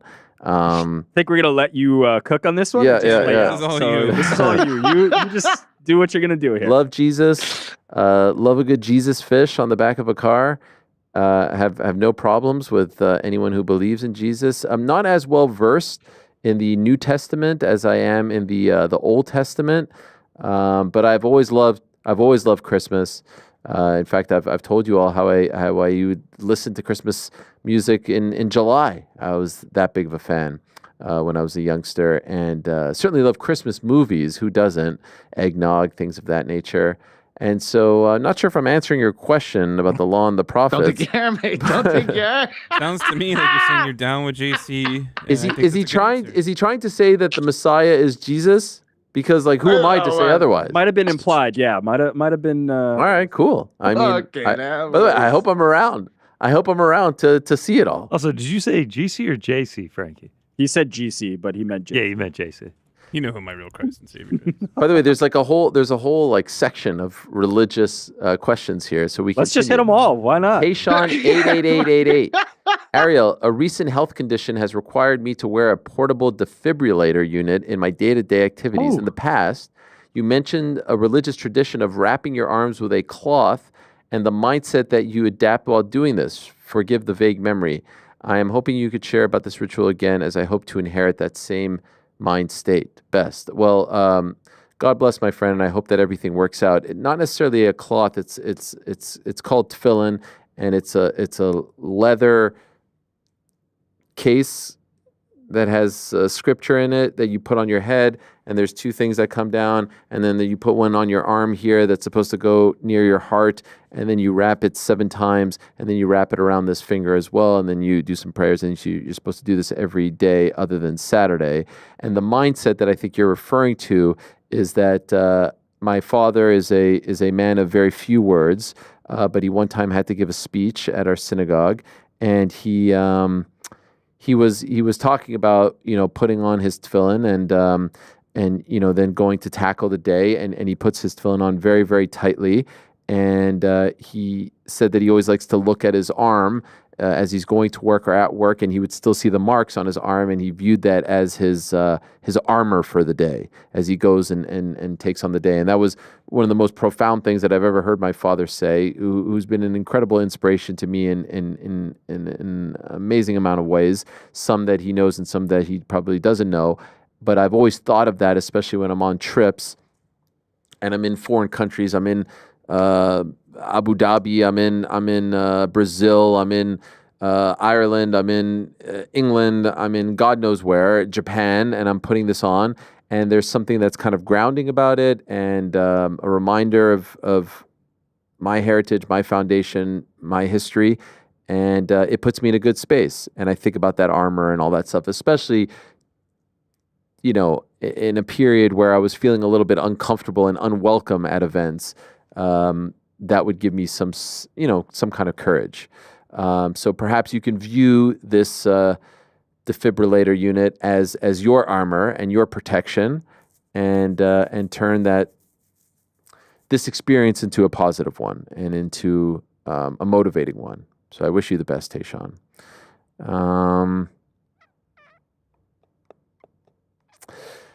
Matt Moe, I did see this one a couple times, so I'll address it off the bat. A bit of an embarrassing one, and Matt Moe very quick to point out my deficiencies. Sub Ariel, as someone who touts themselves as a proud Canadian with the Canadian flag sitting valiantly to your left, I was shocked and dismayed when on Monday you called Labrador a territory. That is true, I did, and I apologize. Who, me? I would like to correct the record. Newfoundland and Labrador is one province in Canada. The 3 territories are as follows: Yukon, the Northwest Territories, and Nunavut. Yes, I screwed that up. I hope that helps. Thanks for all you do. I appreciate that.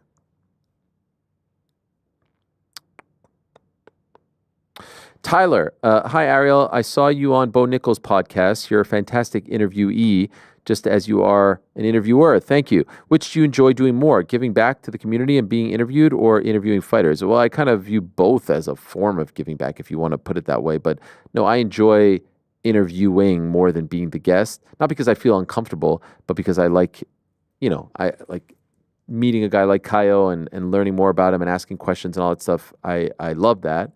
But Bo and his crew ask great questions, and I was happy to do it as well. And I would like to think, because I've done so many interviews at this point, I kind of know what makes a good interview, and I know what people want out of a good interview. And so when I am a guest, I do try to have fun and bring energy and tell good stories and make it worthwhile. So I appreciate that. Jimmy, a life question for you guys could help me and a bunch of others in the same situation. I'm 21 years old, full of ambitions, but just been through a bad breakup. I really wanted her to be the one, and I changed so much for her, and I'm completely heartbroken. What should I do? I'm having a lot of success in life, but it feels like no matter what good is happening around me, the thing that actually matters to me is no longer there. Thanks, guys. Damn. Yeah, that's a tough one. Tough. You want to tackle this off the jump? Yeah, why not? Okay, go ahead. I feel like Have you ever been through a bad breakup? Not really, I'll be honest, because perfect guy to give the advice. Yeah, Never gets sick. Been with my wife you know since what? I was 16. I'm not gonna give the advice then. I feel like this will be good advice, but Good, good. what? No, I want to hear it. Oh, now you guys want to How many hear it. relationships you been in? No, I don't want to I hear said it. I wanted to hear from the jump. Come on. Let's go. Here is my advice, and it applies to anybody, and that's why I feel like it is good advice, because Let's it hear is it. No, you always universal. give good advice. Here It is not just to this person, but I think it will help this person, which is to say that is unfortunate, and it can be extremely tough, and I feel bad that you are in the position where you felt like this person was the person that you wanted to be in your life, and they do not reciprocate that. For one, I feel like if they do not reciprocate that, that's unfortunate, but there's nothing to be done, right? You cannot force that. If they do not want to be there, it is best often to just let them go. And the other thing I would say is to derive your value. You talked about how you've been successful in life and continue to be. celebrate that. Fill that bucket. Fill that bucket that you are finding success in right now is the bucket you should focus on. This bucket over here, the relationship bucket, that this one is feeling a little bit more empty because that person has left your life. Maybe pivot your attention. Like, that bucket can be filled at a later point. That bucket could be filled tomorrow if you find the right person. But for now, pivot to these other buckets. Pour yourself into it. Think about those successes that you're having. Focus your energy there. Wait for the right moment to fill that other bucket again. And then one day, all those buckets will kind of be filled. You can find it all. There is a way to find it all. But for now, refocus. Refocus that energy. Refocus that effort. Instead of feeling bad about this one situation, think about the other things that you are being successful in. Chase that, crave that, focus on that. And then when the time comes to fill that other bucket again, this relationship bucket, when you're feeling, not as vulnerable and you feel like there's an opportunity to find somebody to share that with, find that, chase that, and then pour yourself into that. And maybe that other bucket is the one you pivot away from and take the energy and attention off because it's kind of self-serve. So figure out what your buckets are, figure out the things that fulfill you, and focus on yourself, think about yourself, and enrich your life without that person, and then find a new person down the line. Well said. Very well said. I will say this: you're a very sort of like pragmatic and kind of logical person, and humble. And a fan of buckets. I think we're very different in this regard. I'm a very sort of emotional person. Get in my head, get in my feelings. Like you are able to compartmentalize things and make things very black and white, I think.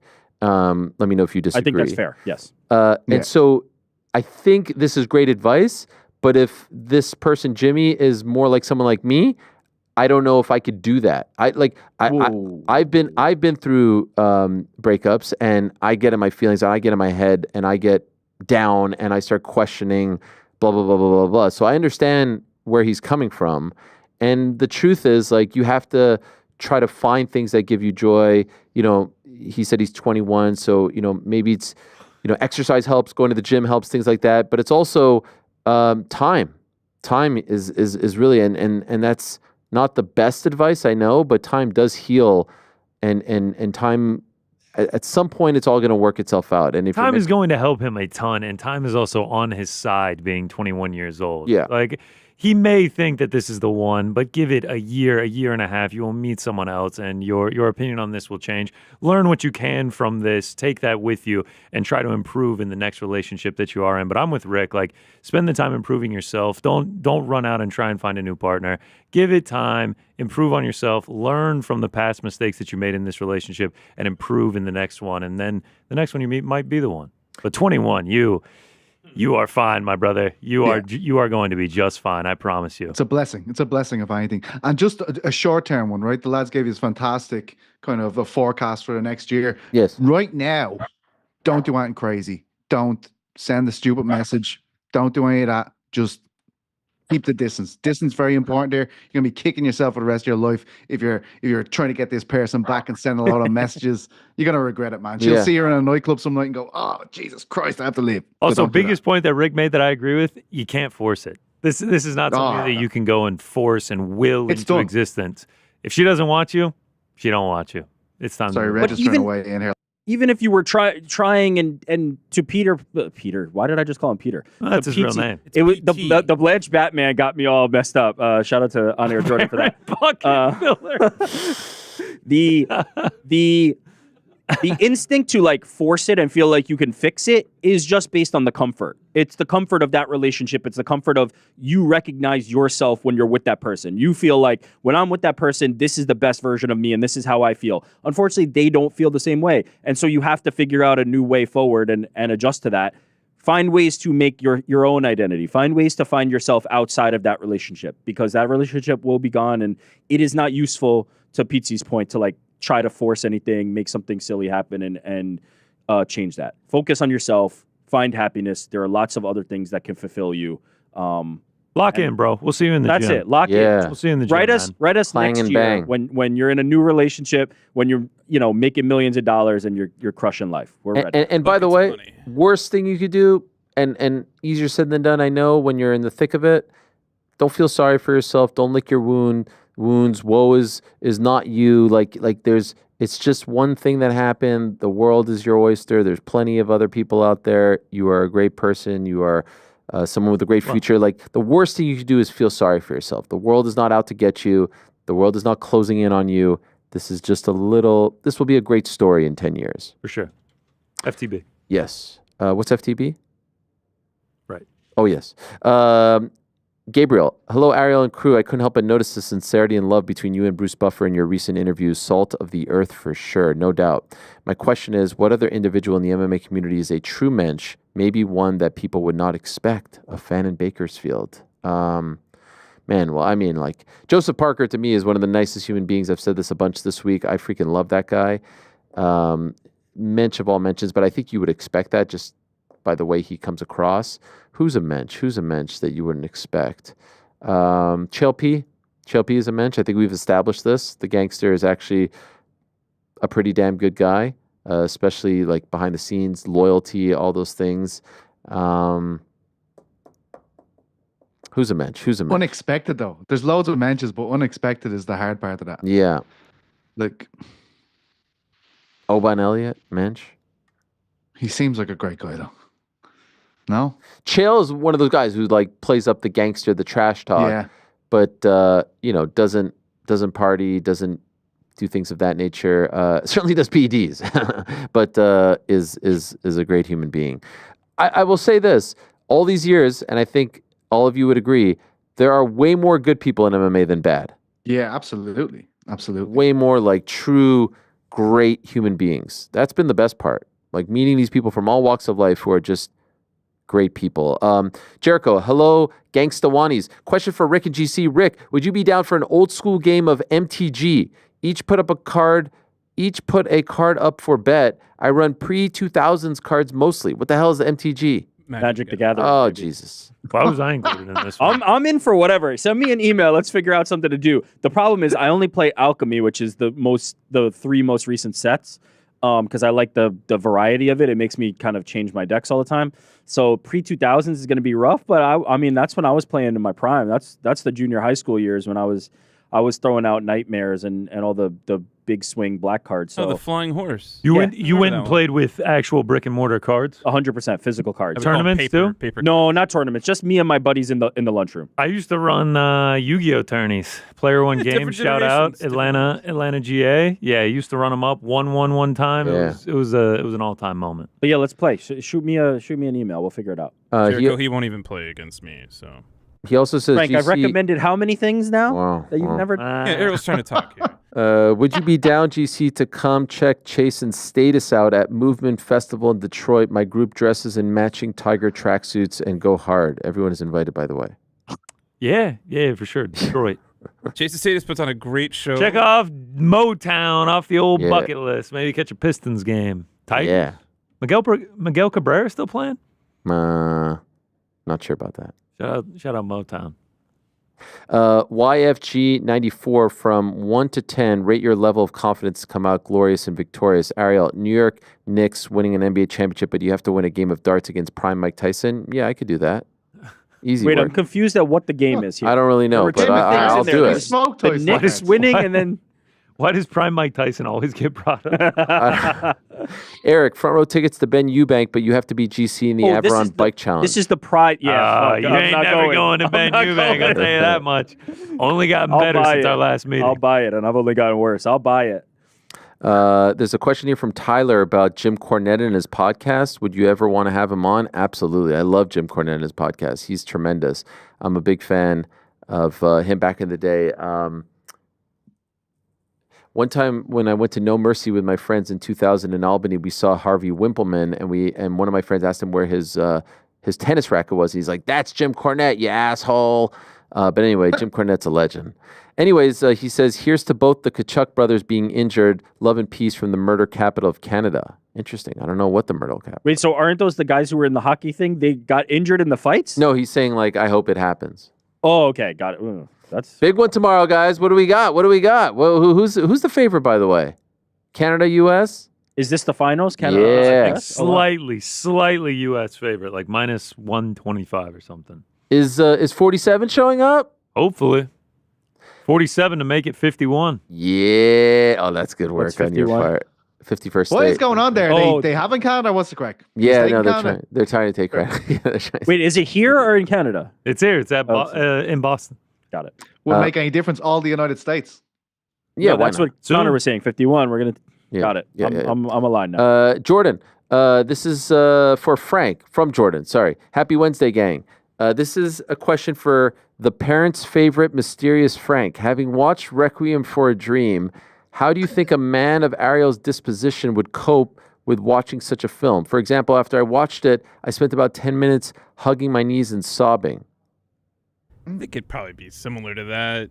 I'm not, just for the record, I'm not recommending Requiem for a Dream to Ariel. However, Ariel is a fan of Aaron Fonsky. Am I pronouncing that right? Aronofsky? Darren? Aronofsky, Yeah. close enough. who did Pi, which is where And The Wrestler. and Black Swan and all that. Requiem for a Dream is a rough one, for sure. But to answer the question more pointedly, yes, I do not think that Ariel would receive that well. It is an emotional roller coaster. It's no Adam Sandler special, I'll give you that. Yeah. Jack, very long time watcher, first time questioner. Welcome. Firstly, love the crew. You so often make me smile. Ariel, you the GOAT. Rick, keep it logical. My brother, Frank, keep it high level. One for GC. As a diehard Gooner over here, can you talk me through your abandonment of Arsenal this season? See you boys in London. Let's hit up the Emirates. Peace. I don't know where he was going with the Gooner thing. Abandonment? I'm still He supporting. was just picked up for the year. No, Yeah, it was just a future. I just laid a future down for them to win the league. They're not looking that great. What do you want me to do? Yeah. I still watch the games. Them and Forest. Those are the two that I lock in on. You used to have like a sign behind you, no? Arsenal sign? Yeah, it's somewhere. but that was the season he had the season. Yeah. That's like Yeah. me Lost and in the the move. American football. You pick Yeah, a team at the start of the year. You pick a team at the start of the year. Chill out. It's all good. It's all good. Chris, hey boys, two-parter here. Rick, how much were you screaming inside last week when Helwani was mulling over answering the trouble getting WWE guys on the show? Then you discouraged it, and he was like, nah, fuck it. I'm answering it. Not Oh, much those because ho-hums. it happens. Ho-hum it over happens here. quite a bit. So Did I do the mystery silhouette? Yeah. No. yeah, Hey, Hey. guys, I don't know if It you saw the thumbnail. There's a mystery It silhouette. worked out. it It worked happens out. frequently enough it that worked I don't really. Worked I'm like, well, there goes that, and then I just move on. Second is more of a statement on the fans being priced out.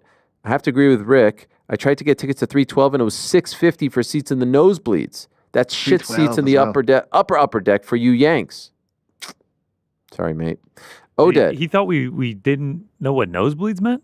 I don't know. Yeah, weird, right? Also, is that 670 Australian dollars or USD? Oh, that's That's a good point. Australian dollar's like half the dollar, right? It Yeah, is it's a like big difference. $5. Oh, jeez. Sorry, I'm kidding. Oded. Hi, Ariel. Besides adding yourself to the celebrity game, yeah. What would you do in order to make the NBA All-Star game interesting? I don't know, man. I see this one-on-one stuff. I don't know if I'm down with that. Which player is going to want to do that one-on-one? I feel like none of them are going to want to do that. None of them are going to want to do any of this crap because they don't want to be embarrassed. We've gotten into a point where nobody wants to give a genuine effort and be vulnerable because they're afraid of getting dunked on, or because of the internet culture, it'll be replayed over and over and over. So nobody wants to take a risk. Nobody wants to have any fun. I think it's broken. Just scrap it. Who gives a shit? Give them a week off. Well, he does add, I think that U.S. players versus the world players is probably the option. Yeah, but I still Will they think... play hard? No. East, West, give them some sort of incentive. That's the East, West is the best, but they screwed the pooch. East versus the West. Mike Oakley wrote 1, 2, 3, 4, 5, 6, 7 paragraphs on essentially fun me guy. calling Labrador territory. I'm sorry. Damn, you. What is the issue there? What is Like, Labrador? Labrador is like a Labrador? little part of Newfoundland. It's like right at the top over there next to Quebec.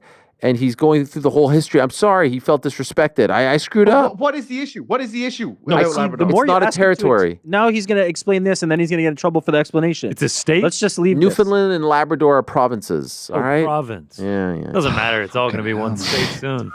Oh, jeez, they're coming for you next, GC. They're coming for you That's next. so good. You're done. You're good. Wait till we take their hockey over tomorrow. I can't wait. I can't freaking You wait. can't lose. You can't lose tomorrow, lads. Oh my We're God. not going to lose, baby. Favorite segment of the week, Patrick. Ariel, last week you mentioned Tatiana not coming on the program because of her new management. Does that go for Jorge Masvidal as well? I sure hope not because I love your guys' talks. Nope. We've already talked about this. Jorge's his own man.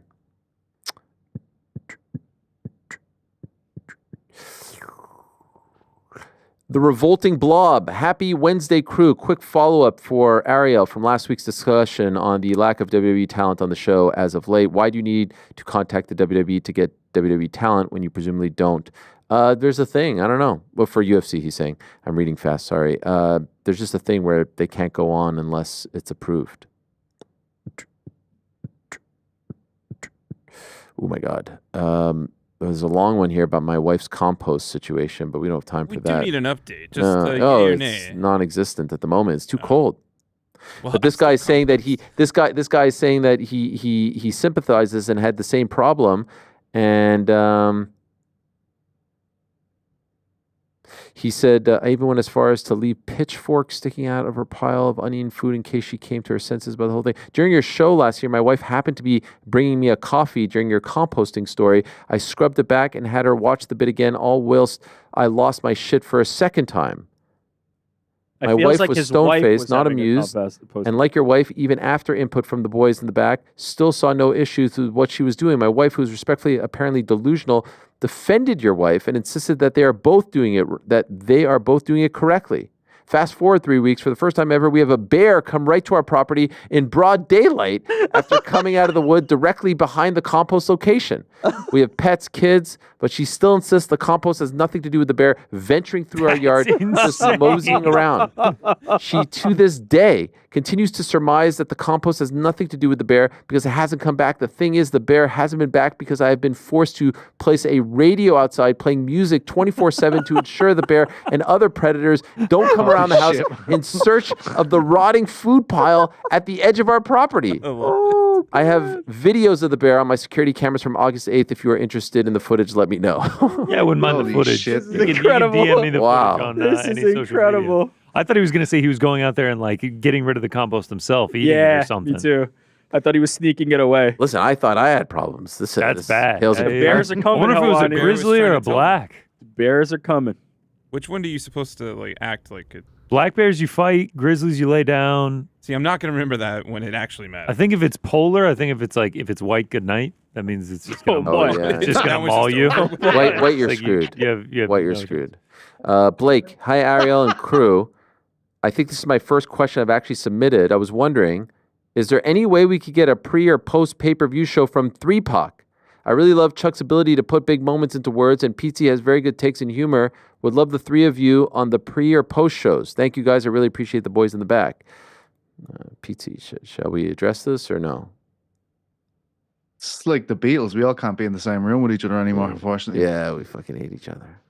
This is torture The for me. truth is, PT was dying in front of my eyes doing that show. I mean, he was dying. People There was a loved. few wild nights. There was a few wild No, nights there. but- you were dying. You were doing the show at 6 a.m., not going to bed. It just wasn't right. Do you remember the show where we just were hysterical? We were at that tour and it was a really bad event and we just didn't stop laughing. And then your mate texted you after it and said that was the worst hour of broadcasting you've Yeah. ever done in your Oh, life. yeah, that's and that right. only made me laugh more. That was great.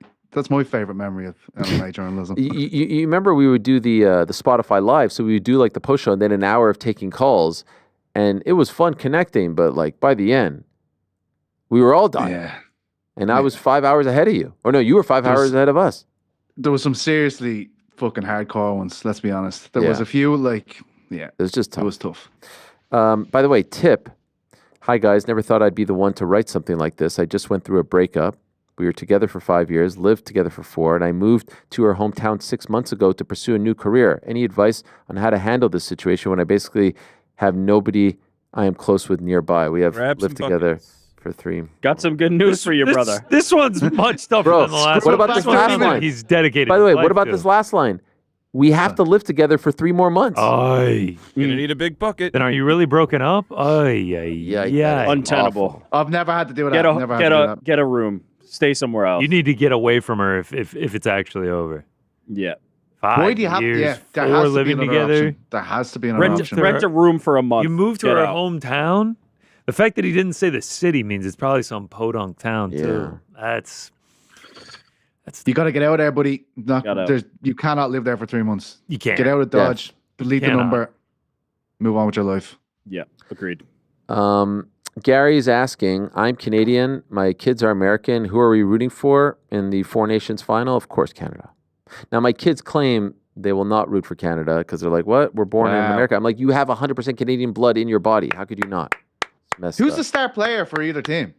Well, Sid the Kid for Canada. Connor Whole McDavid. team is full of stars, baby. Stars and stripes. Are you going to watch, Pizzi? Are you in? Yeah, I might watch tomorrow. Yeah, I feel bad. Insane. I missed everything. It's going to be The whole insane. thing. It's going to be. Has it been enjoyable? Like, have you enjoyed it? Like, it has watching? been outstanding. It's our answer million. to the Six Nations rugby tournament. I believe, rugby sevens. Yeah.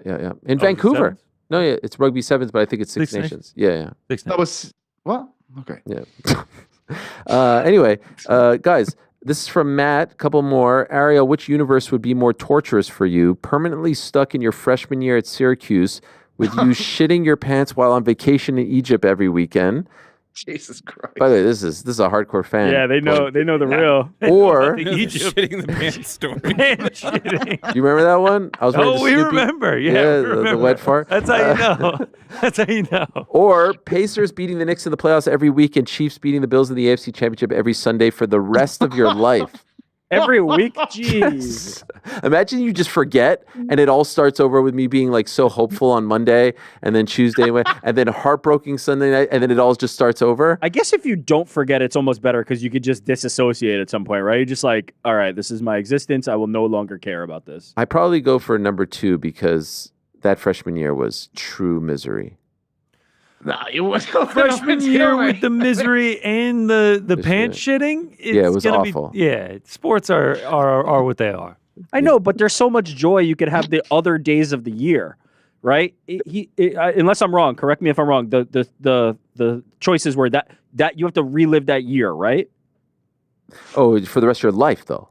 Yeah, but I'm saying within that year you can find joy, right? You shit your pants one day, but then No, it's I like can't. 364, you can find joy. How the many rest of the pants time. have to be shit? That didn't get answered. Whereas this other scenario, every single weekend for the rest of your life. Yeah, but at least you have that hope on the Monday and the Yeah, Tuesday. You're but you excited. don't have a But you free shit your pants weekend. once. It's no big deal. You don't have a Shit free it in weekend. 364. constant. You have to watch Knicks Pacers every weekend for the rest of your life. No, don't even watch. Just know they lost. That's fine. No, but that's the thing you don't remember on the Monday. So you have to go through like the roller coaster of emotions. I have a the good hope. feeling about this, guys. Just shit the pants. Yeah, but that's what you're Just saying shit at the the beginning of each freshman year too. You're like, it's I got a gonna good be feeling great. about this. No, I didn't have a good feeling from You know, the my jump. stomach doesn't feel too good. Oh, fucking Austin, what's your favorite David Loiseau fight? Probably the Charles McCarthy one. That was a great finish. Spinning back kick, flying knee. hell. The Crow, baby. Yeah. Sucker free. What it do, Ariel and crew? Who will most likely shake hands first? Kendrick Drake or Ariel Dana? Kendrick Drake. Yeah. Next year for an album collab. You Two think albums so? they do together. Yeah, of course. It's all Wow. bollocks. All right, 2 more here. And then we could get into the super chats. Oh yes. Do we have a fun thing for the super chats? A fun thing. What do you mean? Like a jingle, a transition? Wow. Oh man. No? I don't. All right, we'll add that to the list as well. Yeah, I mean, On the nose. would be nice. Working through the kinks. Super Working through the kinks. Yes, yeah. Oscar, after last week's discussion on WWE not appearing on the show, did you end up hearing back from WWE? No. Interesting question. No, I did not. Oh. Probably not a good sign. Great. It's okay. It's sort of like you guys talking about like the breakup story. You know, you just have to keep your distance, you know. Bide your time. That sort of thing, right? Is it called buying your time? Yeah, you had it right. No, I think Biding it's your time. biding your time. Biding your time, filling Wait, your didn't you butt. say biding? But I don't think this applies here. No, Yeah, it doesn't. I don't think you're Fucking biding your time. All right. It's not letting this one go. Sleepy Joe. Hello, gang. Question for PT. Do you listen to We Were Promised Jetpacks or Two Door Cinema Club? Just a lad from Texas who wanted to know the Irishman's taste. P.S. I love the thin Lizzie cap you wear often. Jailbreak top rock album all time. I have no idea what my foot was. Fantastic album. Yeah, yeah. I'm not sure if a Fantastic couple album. of those are real bands or not. Theodore Cinema. What did he say? I don't listen to either of those bands, I'm afraid. No. No, I'm no, no. sorry, man. Revolving Door Cinema and Theodore Cinema Club, is that what he called them? I don't. We don't have them over here. Can we show this tweet from Song Yadong? What about this from Song Yadong? This is incredible stuff. He's in Seattle. He's about to fight Henry Cejudo. UFC Social just showed me this. I was selling souvenirs outside of the Olympic Arena in 2008 in Beijing, and Henry won his gold medal. Henry, Holy time shit, flies. dude. Look at that. insane. That's crazy. I saw they ran into each other in the hotel. Yeah, he went. Cejudo said, ran into the dong. He's not as big as I thought he'd be. And what about this Keyshawn Davis tweet? Is he trolling here? Do you think he's playing possum? Jordan doesn't have to tweet. Oh, all right. Well, he quote tweeted something where Shakur Stevenson says that he is open to fighting Keyshawn Davis. This feels very much like Rashad Evans and John Jones back in the day. And Keyshawn quote tweeted with, "Send the offer then." I got the sense that they would fight. All I'll say When is, he was in studio, I got the sense. all I'll say is, don't be surprised. before he walked in studio, I got a text saying, "Try to stay away from Shakur fight talk." Ooh. Now, in retrospect, was that because it's a sensitive subject? Maybe. If it wasn't, then you wouldn't have to stay away from it. So maybe they're just tired of talking about it. Anyway, super chats. What do we got? Yeah, so Chris Martin writes, can we please swap Strickland for Johnny Evelyn and the Four Nations tournament? with a K, PT, with a K. No. Don't mind it. All right. He said no. Chris K writes, can we get Michael Cole on the show? Interesting, you both graduated from Syracuse University. I think you will have many stories to share. Yes, I would love to have Michael Cole on the program, whose real name is... How was your freshman year? Wait, his name is not Michael Cole? No, you didn't know that? No. I didn't know that either. Sean... Why would you give someone a character name? Why would Michael an Cole? announcer have a character name? Everyone. It's not, Jonathan You don't look like a Coachman is Sean Jonathan to me. Coachman. Todd Grisham is Todd Grisham. Old school. Sean Michael Coulthard. Coulthard. Okay, Wow, so he Scottish. is Michael Cole. Well, sort of. But Lost the Sean Tard. Michael Coulthard. Cool is Coulthard. T-H-E-R-D. So he's Yeah, we kind- lost, he's we kinda lost Michael. the How- Sean, we lost the Tard. How old's Michael Cole? You should have it right 62. there. No, I do Yeah, have it. that's I have it, fine. but I'm asking if you guys know. 62. I'm going to say 62. 53. Wow. 58. Mm. I was surprised. In the middle. Yeah. Look. Would love to have Michael Cole on the show. He was just on Impulsive. Yes, he was just on Impulsive. I think show me a Celsius. I went high because usually when people ask you that, because it's like, oh, he's actually really, old. So I went really old. No, yeah, you're right. Good thinking. Listen, Coulthard, you don't No, look no. 60. You don't look 62. You got to go young, Now and you're then when just they gonna tell call you him full 58, time. you act like you're mind blown. Oh my God. Well, that's I if thought you they're were asking. 37, That's if Michael. they're asking. I thought you were 37. What else, How Fred? about, how about, Coulthard. how about Rick's brother-in-law the other week thinking I was 24, and he was 28. I was like, wow. I don't Compliment? look 24. No, I think he was just. I think he was just yanking my chain. Oh. Like, what are you, 24, 25? I'm like, what are you, stupid? Wow. You know he's watching this right now. Yeah, No, he'll Jesus. never watch this, but that's great. I might clip it. I was like, how old are you? He's like 28. I was like, you thought I was younger than you by multiple years. Oh, fuck. Jake from Windy City writes, Yes. I've been loving the Four Nations face-off. Oh, yeah. USA Canada Good. last Saturday was insane. Yes. I expect tomorrow will be bad blood. Maybe a line brawl to start the game. Oh my God. Could you imagine? What's a line brawl? I think No everyone's just fighting. Like the whole entire the line. whole team Yeah. is fighting. It- Wait, you could do that? Well, every mean, time you I've can do seen a anything. hockey fight, it's always like one-on-one. I mean, they could all go crazy. Have you ever seen the goalies fight? That's the Yes, best. but isn't When that they just come like out, one-on-one? They Nah, fight when it's me like in a the- No, huge brawl. they need to start goalies tomorrow. Yo, that would be nuts. No, the atmosphere in Boston is going to be incredible. I can't wait. And this is a gold mine. Now, the question is, are they going to do it every year? Probably not next year because the Olympics are next year, so that's out the window. But then afterwards, like, will it be in those 3 years between Olympics? Yeah, they should, and they should. Do they rotate the nations? Who else is there? The Earth to spin. So Ireland aren't ready yet. No. Gotta get the boys ready over there. There's Czech Get the Republic. lads ready. Pizzi. There's Czech Republic. There's who else? There's Slovakia. Germany's not great. There's no. It would only be Russia. What And- about Russia are class, no? oh, Russia's incredible, but everyone's kind of boycotting them now. What about free speech? Not Sorry. us. They're allowed in Us. our Four Nations tournament. Yeah. Yeah. hockey. Czech Republic is fourth. Finland 3. Switzerland's not bad. Switzerland's fifth. Wow. Love Switzerland. If everything was good in the world, it would probably be Russia and no Finland, if we're being honest. Japan sneaky good at women's hockey. Wow. Kazakhstan 15th. Maybe Shavkat on the ice. It'd be sick. What else, Frank? What Win all else? the Jordan fights. writes, everyone has a friend like Frank who loves to give recommendations, yet never wants to take them. Wow. Nothing more annoying than that. GC, I feel your pain. Wow. Thanks, Jordan. That's on-air Jordan Yeah, right that's there. actually on air. Is that literally him? Is that true? Probably. His Probably. anime icon for sure. Shout out. Shout out. Cole B writes, Pizzi, do you think James Gallagher will debut with the UFC this year? Ooh. Would you want to see him? Who would you want to see him debut against? Ariel, any news on Aaron Pico? I don't know if James is in a good spot to do that now. Is he not coming off a loss? Did he not lose to Leandro Higo or something? In Belfast, like last year at some point. Yeah. So I don't know if he's in a great spot to get in there now. But the thing is with James, he's still so young. I doubt, what is he, like 20, 27, 28 probably still. I know he's done a few grappling events, but he's certainly a commodity. Like in Ireland, he was a big part of Bellator's coming here and selling out the Tree Arena so many times. I don't think they could have done it without him. At the very start, he was the most important piece of that jigsaw. But I have no idea. I should actually reach out to him. I haven't talked to him in a while. I know he's training in Thailand, between Thailand and Dubai. Doesn't seem in a mad rush. Like, he made an awful lot of money very early on in his career, but I'm sure he will be competing against soon. I just don't know where, unfortunately. Pico, I mean, he's making the rounds. He's certainly making the rounds. And personally, I think he's making the same mistake that Patricio Pitbull made. You may want to go to the UFC, but don't be so open about it, because you're just showing your hand. There's a negotiation here. So just say, hey, I want to be free, and I want to go out there. But again, I think they're trying to paint PFL as the bad guys here for holding on to their matching rates, and the UFC does the same. Everyone does the same. That's a contract.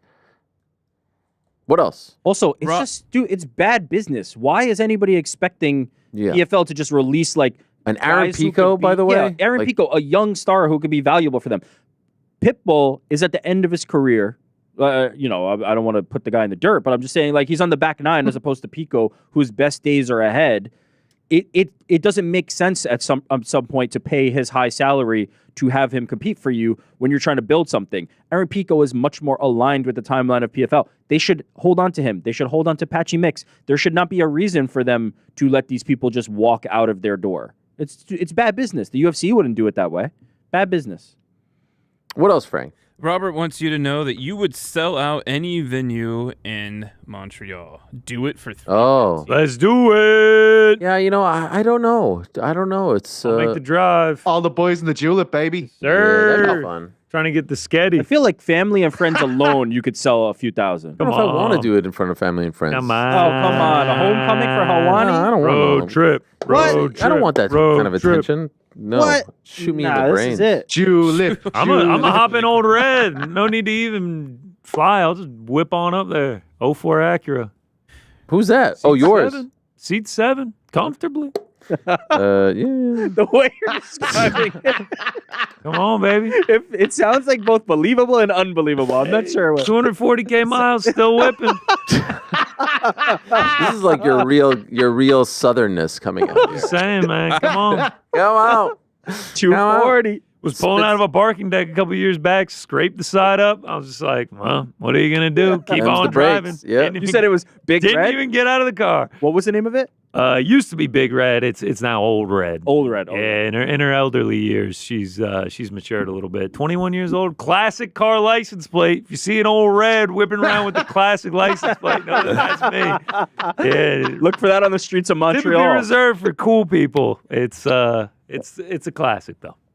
Do you have to surrender that plate if I the think you have car? to start featuring this in the Can we get a in the show, picture? man. Can we get something? Just you One whipping day, up in the yeah. car. I'm every gonna do a time. whole photo shoot with it before I sell her that'd off. be sick. It's gonna be an emotional day. Been through Red. many evolutions of my life. What else, Frank? What else? Erwin Lopez asks, does DJ get invited to UFC Seattle to get inducted? Ooh, that's a nice shout. I would love to see it. I don't have any knowledge, and that's honest. But if I did in this regard, like I knew DJ was going to retire like 6 months before the announcement. Like DJ, Wow. this is like Light flex. we literally had the graphic ready to go. But I'm not stealing his thunder on this one. But I don't know actually. So it would be Everybody nice. loves Seattle, though, right? I They see don't everyone just typically buzzing do- about Seattle. They don't typically do those Hall of Fame announcements there, though. They usually bring them to a pay-per-view and then have them sitting there as opposed to. If it's a local guy, I don't think there's any rhyme or reason. What else, Frank? What else? La Mancha MMA asks, can Pizzi comment on an article written about him being the missing Dublin vigilante? Listen, no comment.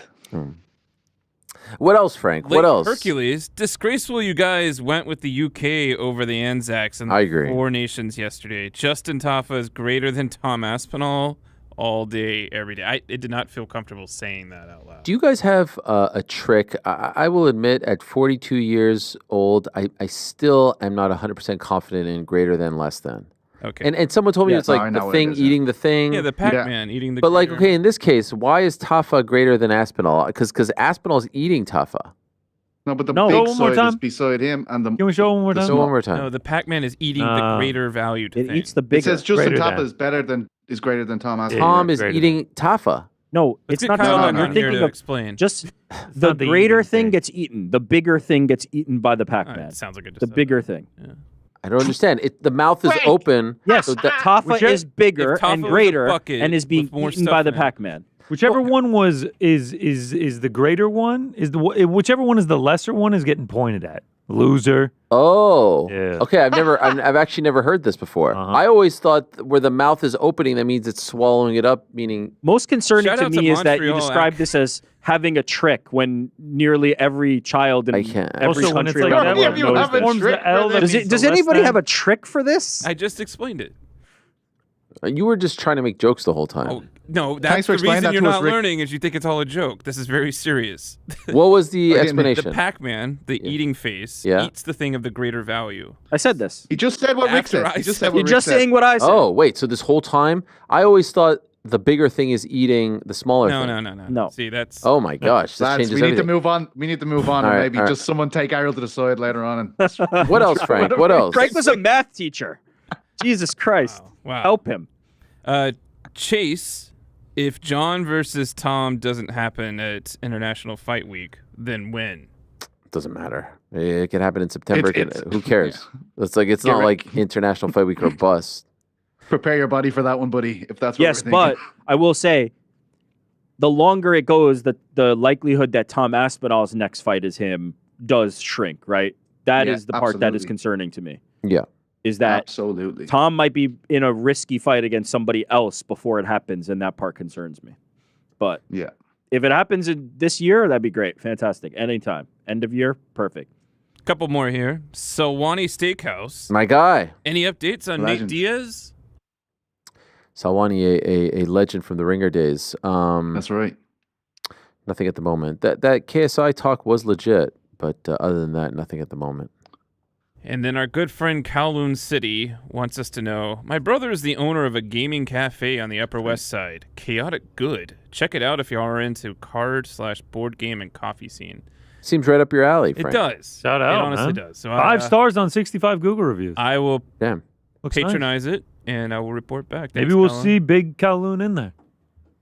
What else, Frank? What else? That is the end of it. Yes. Yeah. All right. We found my Google review of that Oh, one. God. yes. Milk and Honey Cafe out in Brooklyn. Yes. Yeah. By the way, Okay. you left the review. Left the review. I have only left 3 Google reviews in my life. Picture and all. 3 years ago. There it is. Can't. Wanted to take this place. Did you pull it up? Is it Wanted up? to like this place. Oh, yes. Breakfast on 10:22 morning. I found a bug in the meal. October 22nd, 2021. Yeah.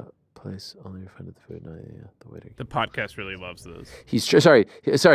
Oh my God, I forgot we were live. Wanted to like this place. Went for breakfast on 10:22 morning, and found a bug in the meal. Place only refunded the food, not anything else. I think that means like just the toast and nothing else. Jeez. The waiter came over to apologize and said he's tried to warn them about their questionable standards.